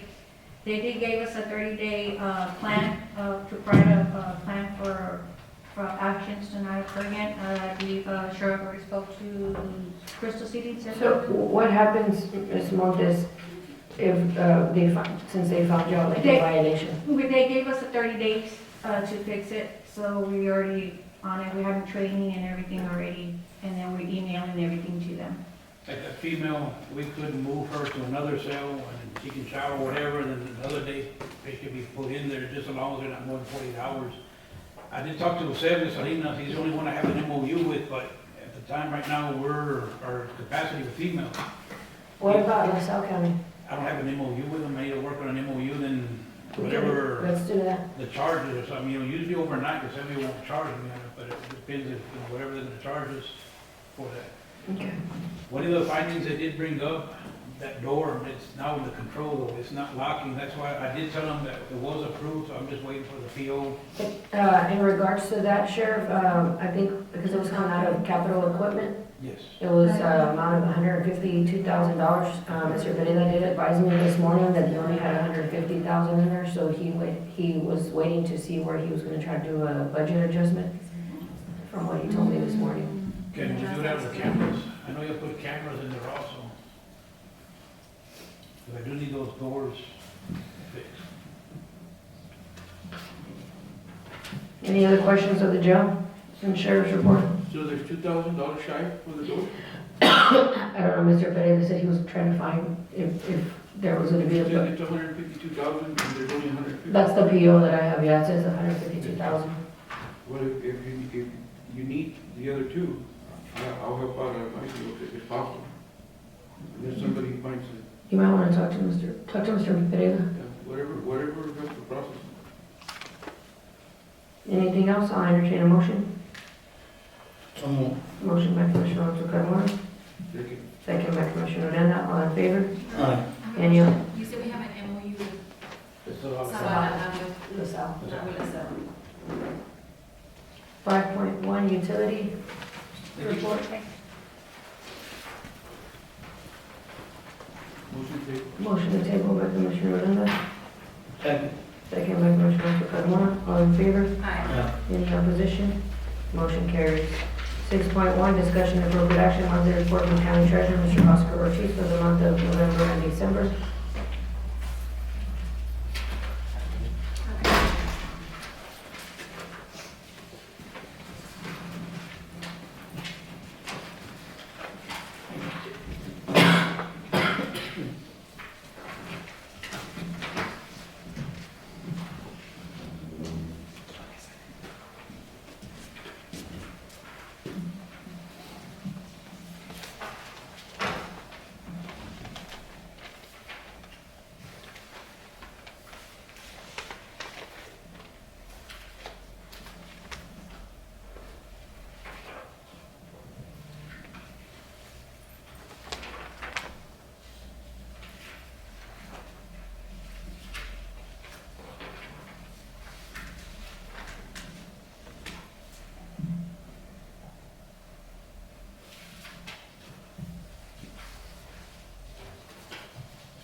Any questions of Mr. Ortiz? Wait a minute. Oh, I'm sorry. Yes, yes, sir, sorry. On the bond series fifteen, we still got money in there.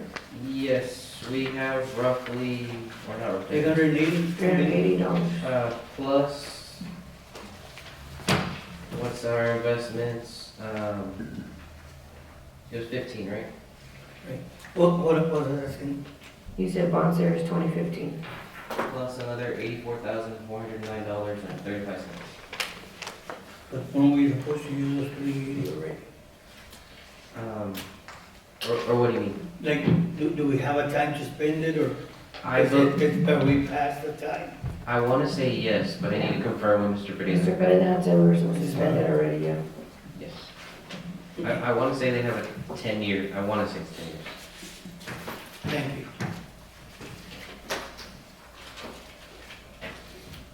Are there questions of Mr.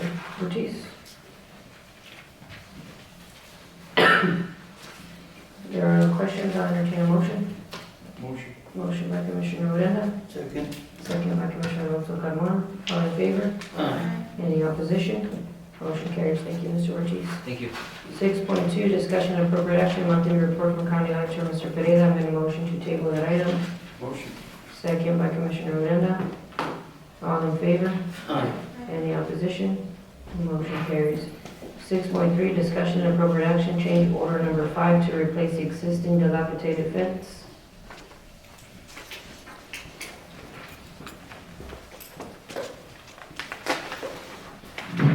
Good morning, Judge and Court. My name is Dan Hale with engineering firm Hale and Associates.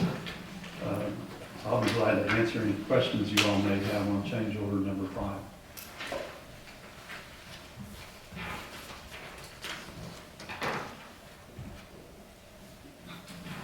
How often does a fence line butt up directly with the road?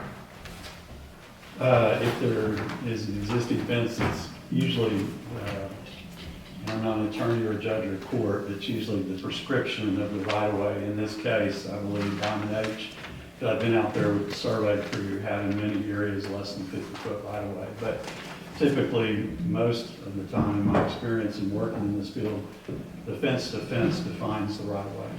And this is the second issue, right, from my understanding. So you had one fence line that was taken down, and then you reconstructed that one, and then this is the second fence. Yes, it's on the other side of the road from, I believe, from where the other fence was. So what was the reasoning for taking down the fence lines? The existing vegetation within the right-of-way at Diamond H had grown substantially into the right-of-way. It was next to impossible to try to clear the vegetation without the old fence going down. We encountered this previously on a project we'd done on the other side of the river, and we had included a fence item to replace the fence as necessary in some areas, and in some areas we just defined the old fence line by using tall T-posts. And a lot of it had to do whether there was a gang fence there, what the condition of the fence was. The area in question, Commissioner, is about 60–70% of this area of Diamond H Ranch Road is located in a flood hazard area.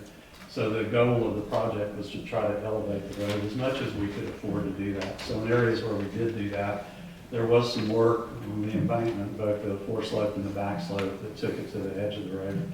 When the contractor got out and started this process, we got a phone call. We said it's next to impossible to take this old vegetation out and clear, be able to work it right away as we need to install the drainage structures, et cetera. So that's when we contacted the commissioner. But we've had this happen. I looked up some previous projects that we had, just a few last week. There was one in 2016 on Faith Ranch Road where the commissioner then, you weren't commissioner, but I believe Commissioner Mike was there, wanted to take a term radius and make it a little bit longer. So he negotiated with the adjacent property owner to remove the old fence and replace it and set it aside. And then we concreted those intersections. Because as the commissioner mentioned earlier, a lot of the roads, unfortunately, it's hard to enforce speed limits on some roads, which plays a part in the design of the road, both vertically and horizontally. And then we had another one on Zambrano Road, and I think Commissioner Alonso, you and I have talked about that one. We had a drainage structure that traversed Zambrano Road. It was causing the road to wash out whenever it rained quite a bit. So to mitigate that, we had to get permission from the adjacent property owners to remove the old fence and to do some work on their property so we could drain the water through it. And I believe the Faith Ranch Road that we worked on in 2015, 2016 was part of the original TechStock grant that we got through the CTRZ funding. How much did we pay for the first fence line, the first change order? Change order number 1. Let me look, Commissioner.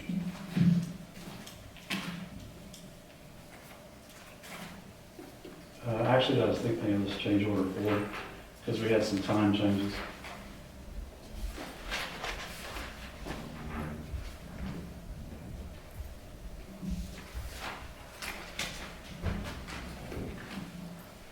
I think it's about 35,000. 35,000? Yes, I think it's about 7,000 linear feet of fence. And that's the fence that's currently up right now?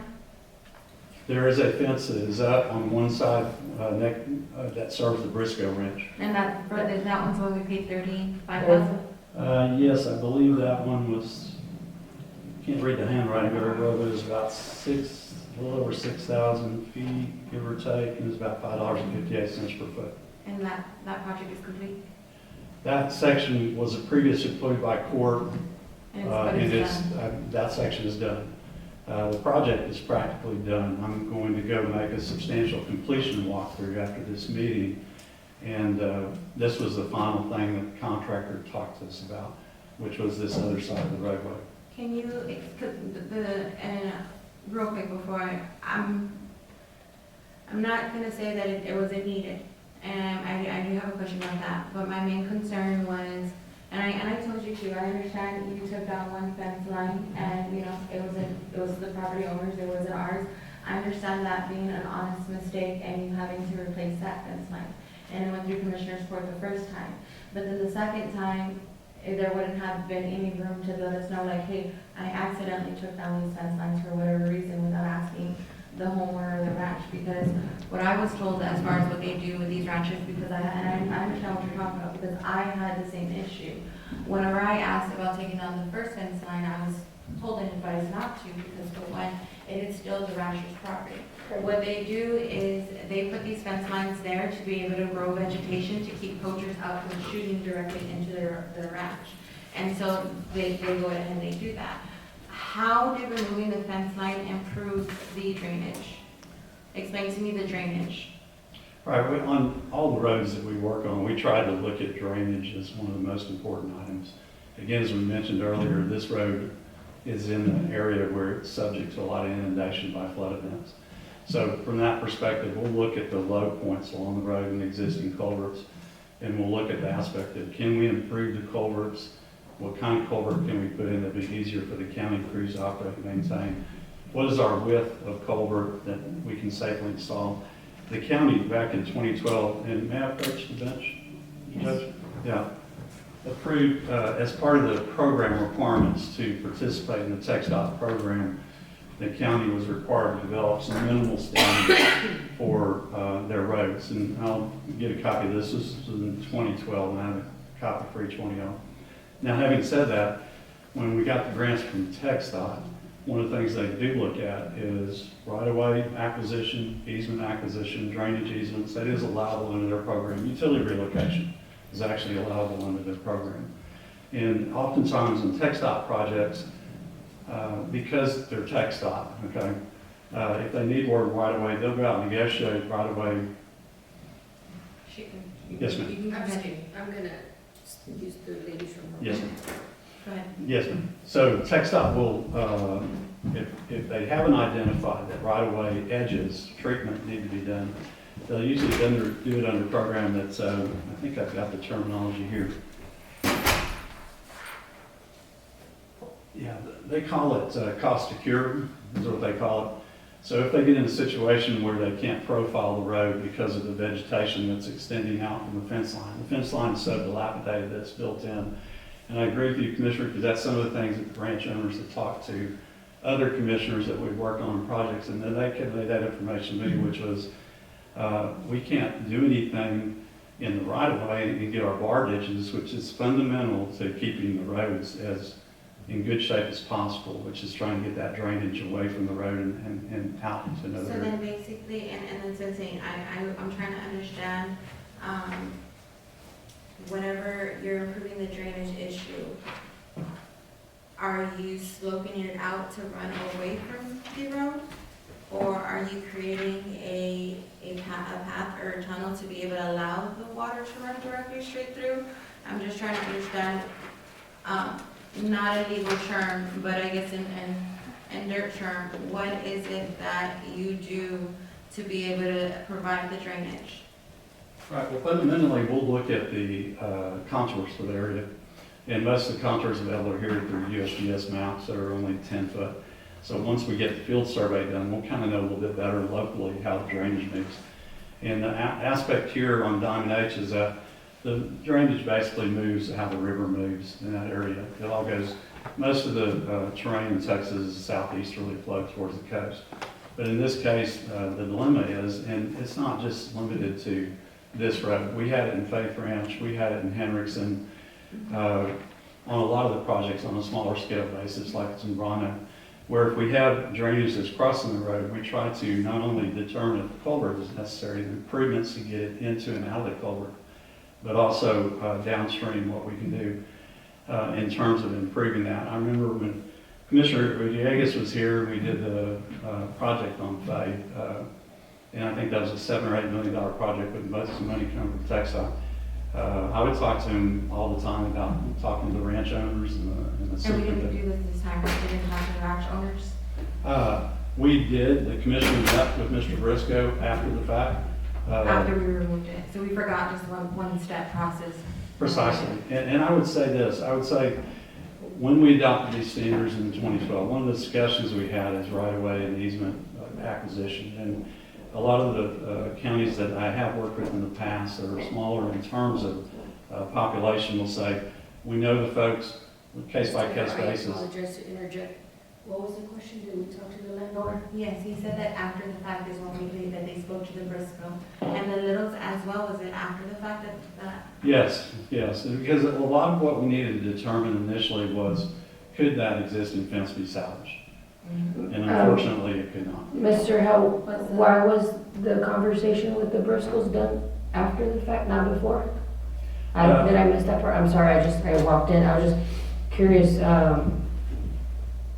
was there a reason why we didn't ask them for No, I permission don't before? know, Judge, but I do know Who's in that charge of asking the property owner for permission to? usually we interview the county members, either the court, or we'll interview the employees or the superintendents, anybody, because most of the time, everybody knows them. Sometimes I'll call Commissioner Uranda because he knows a lot Of that branches. precinct? I try to connect with anybody on court that may know the person, because sometimes, having worked here for a little while, sometimes you'll find out that maybe you have a relationship with them, but it's not in your precinct. And because of this reason, we did business together, we went hunting together, we go to church together, whatever the situation is. So we just try to find avenues that are available to make connections, to make sure that we, reach out and try to work with the property owners. What was the time lapse between the first fence line being taken down and the second? I don't know, but it's probably just 2 or 3 weeks. It probably wasn't much, because as they were clearing the right of way, that's one of the initial things you have to do to prep the road. Because as I mentioned earlier, what we're trying to do in certain locations here is raise the road by as much as 2 feet. The road historically has, and you know this as well as anybody probably, it becomes impassable after a significant rain event. And unfortunately, the material, that road is kind of local material. It's very soft clay, fine material. So it almost gets like moldy clay when it gets wet. And so I know the commissioners, both on your side, Commissioner, and your side, we're both trying to actively do some things in that area. My first introduction to the county, when I first started working here, it was not on a road, it was on something completely different. I talked to one of the commissioners and they said, oh, when you come into town, take Diamond H Ranch Road. And I think they did it on purpose, because I took it, and that 7, 8, 9, 10 mile journey took me probably 45 minutes. And I was bombarded by 18 wheelers. I think it was $80 to $100 a barrel. And when I ended up at the other end around Catarina, when I finally got a chance to talk to the commissioner, I said, now I know why you asked me to take that road and to visualize it. So I would say that some of the 3 major roads that we've had that probably fit in that category would be Faith Ranch, Hendrickson, and Diamond H. And the county's tried to touch on all 3 of those roads in some form or fashion. So typically before with other commissioners, was it you that would contact the landowner, or would it be the commissioner? I usually relied upon the county, be it the commissioner or the staff, or if I knew somebody, like in utilities, or rights of way, if y'all were issuing permits for driveways or anything like that. And that's kind of how I would suggest that we do this here, because the more formal process, like I'm from Williamson County, right, and we're 500, 600,000 people now. About 30 to 40 cents on the dollar of all their bonded roadway projects are attributable to right-of-way and easement acquisition, utility relocation, taking up old fences, re-putting new fences in. If you consider that the fence is an appendage, more or less, that defines the right-of-way, as well as the driveway culvert and the culvert itself, most of the time the county will require, let's say I go get a new driveway on a county road, you will be required to get a permit, but you'll be required to pay for that, to install that. So the introduction or the integration of the county right-of-way with the property owner is pretty critical in terms of that, because most of our projects on roads, we improve the driveways, and oftentimes that means having to replace the culvert, right, and put some safety end treatments on it, some angle with some concrete to keep it from being crushed. So if there's a mailbox, I've got a project I just finished, it's about a $3.5 million project for a little city. And most of the time in right-of-way mitigation, we're dealing with moving paper mailboxes to the site, new driveways, new culverts. We probably spent 1/3 of the money doing that kind of stuff. So utility relocation, right-of-way acquisition, easement acquisition, it's something that the court should develop over time policy on, so you can have more uniform right-of-ways. A road like Diamond H, with the amount of floodplain it has, you would prefer to have a wider right-of-way, but it would cost you a lot of money to be able to get that right-of-way. And we knew early on just from me dealing with the previous commissioners and some of the commissioners sitting here, that was a very difficult thing to do with these property owners, to try to acquire easement or right of way. But they would temporarily allow you to go on, say, to blade a ditch so you could get it to drain. So if we get those opportunities, I would say take full advantage of them and try to work with your county attorney and make sure everything's okay. But most of the attorneys I've talked to over time have indicated to me that as long as it's not a long-term process, if you want to go blade, you can get permission through court to go do a little work. We had an instance, we were working in Bastrop County for about 20 years as their county engineer, where during a flood event in the Colorado River, a subdivision, that was a private subdivision, had its road cut off. And the county had called me, this was 15, 20 years ago, and they said, can we go out there and fix that road? And I said, well, can they get an emergency vehicle back there? Can you even get an ambulance? What can you get back there? And they said, nothing. I said, well, go to your attorney, get, one-shot permission to go out there and take care of that problem, because you've got 20 families out there that have no way to get back into town, more or less, unless they have a four-wheeler and they can get across that way. So, Judge, can we, motion for a quick recess, because I do have visual of the fence line that I would like to show, so that way we can look exactly what we're talking about, because I did try to ask some of the questions, but I think maybe having some visual will help me understand a little bit better, so that we can look at it. So I can get IT right now to put the video on the screen so we can all see it. And maybe having him here will give it a better experience to us. You can go connect it.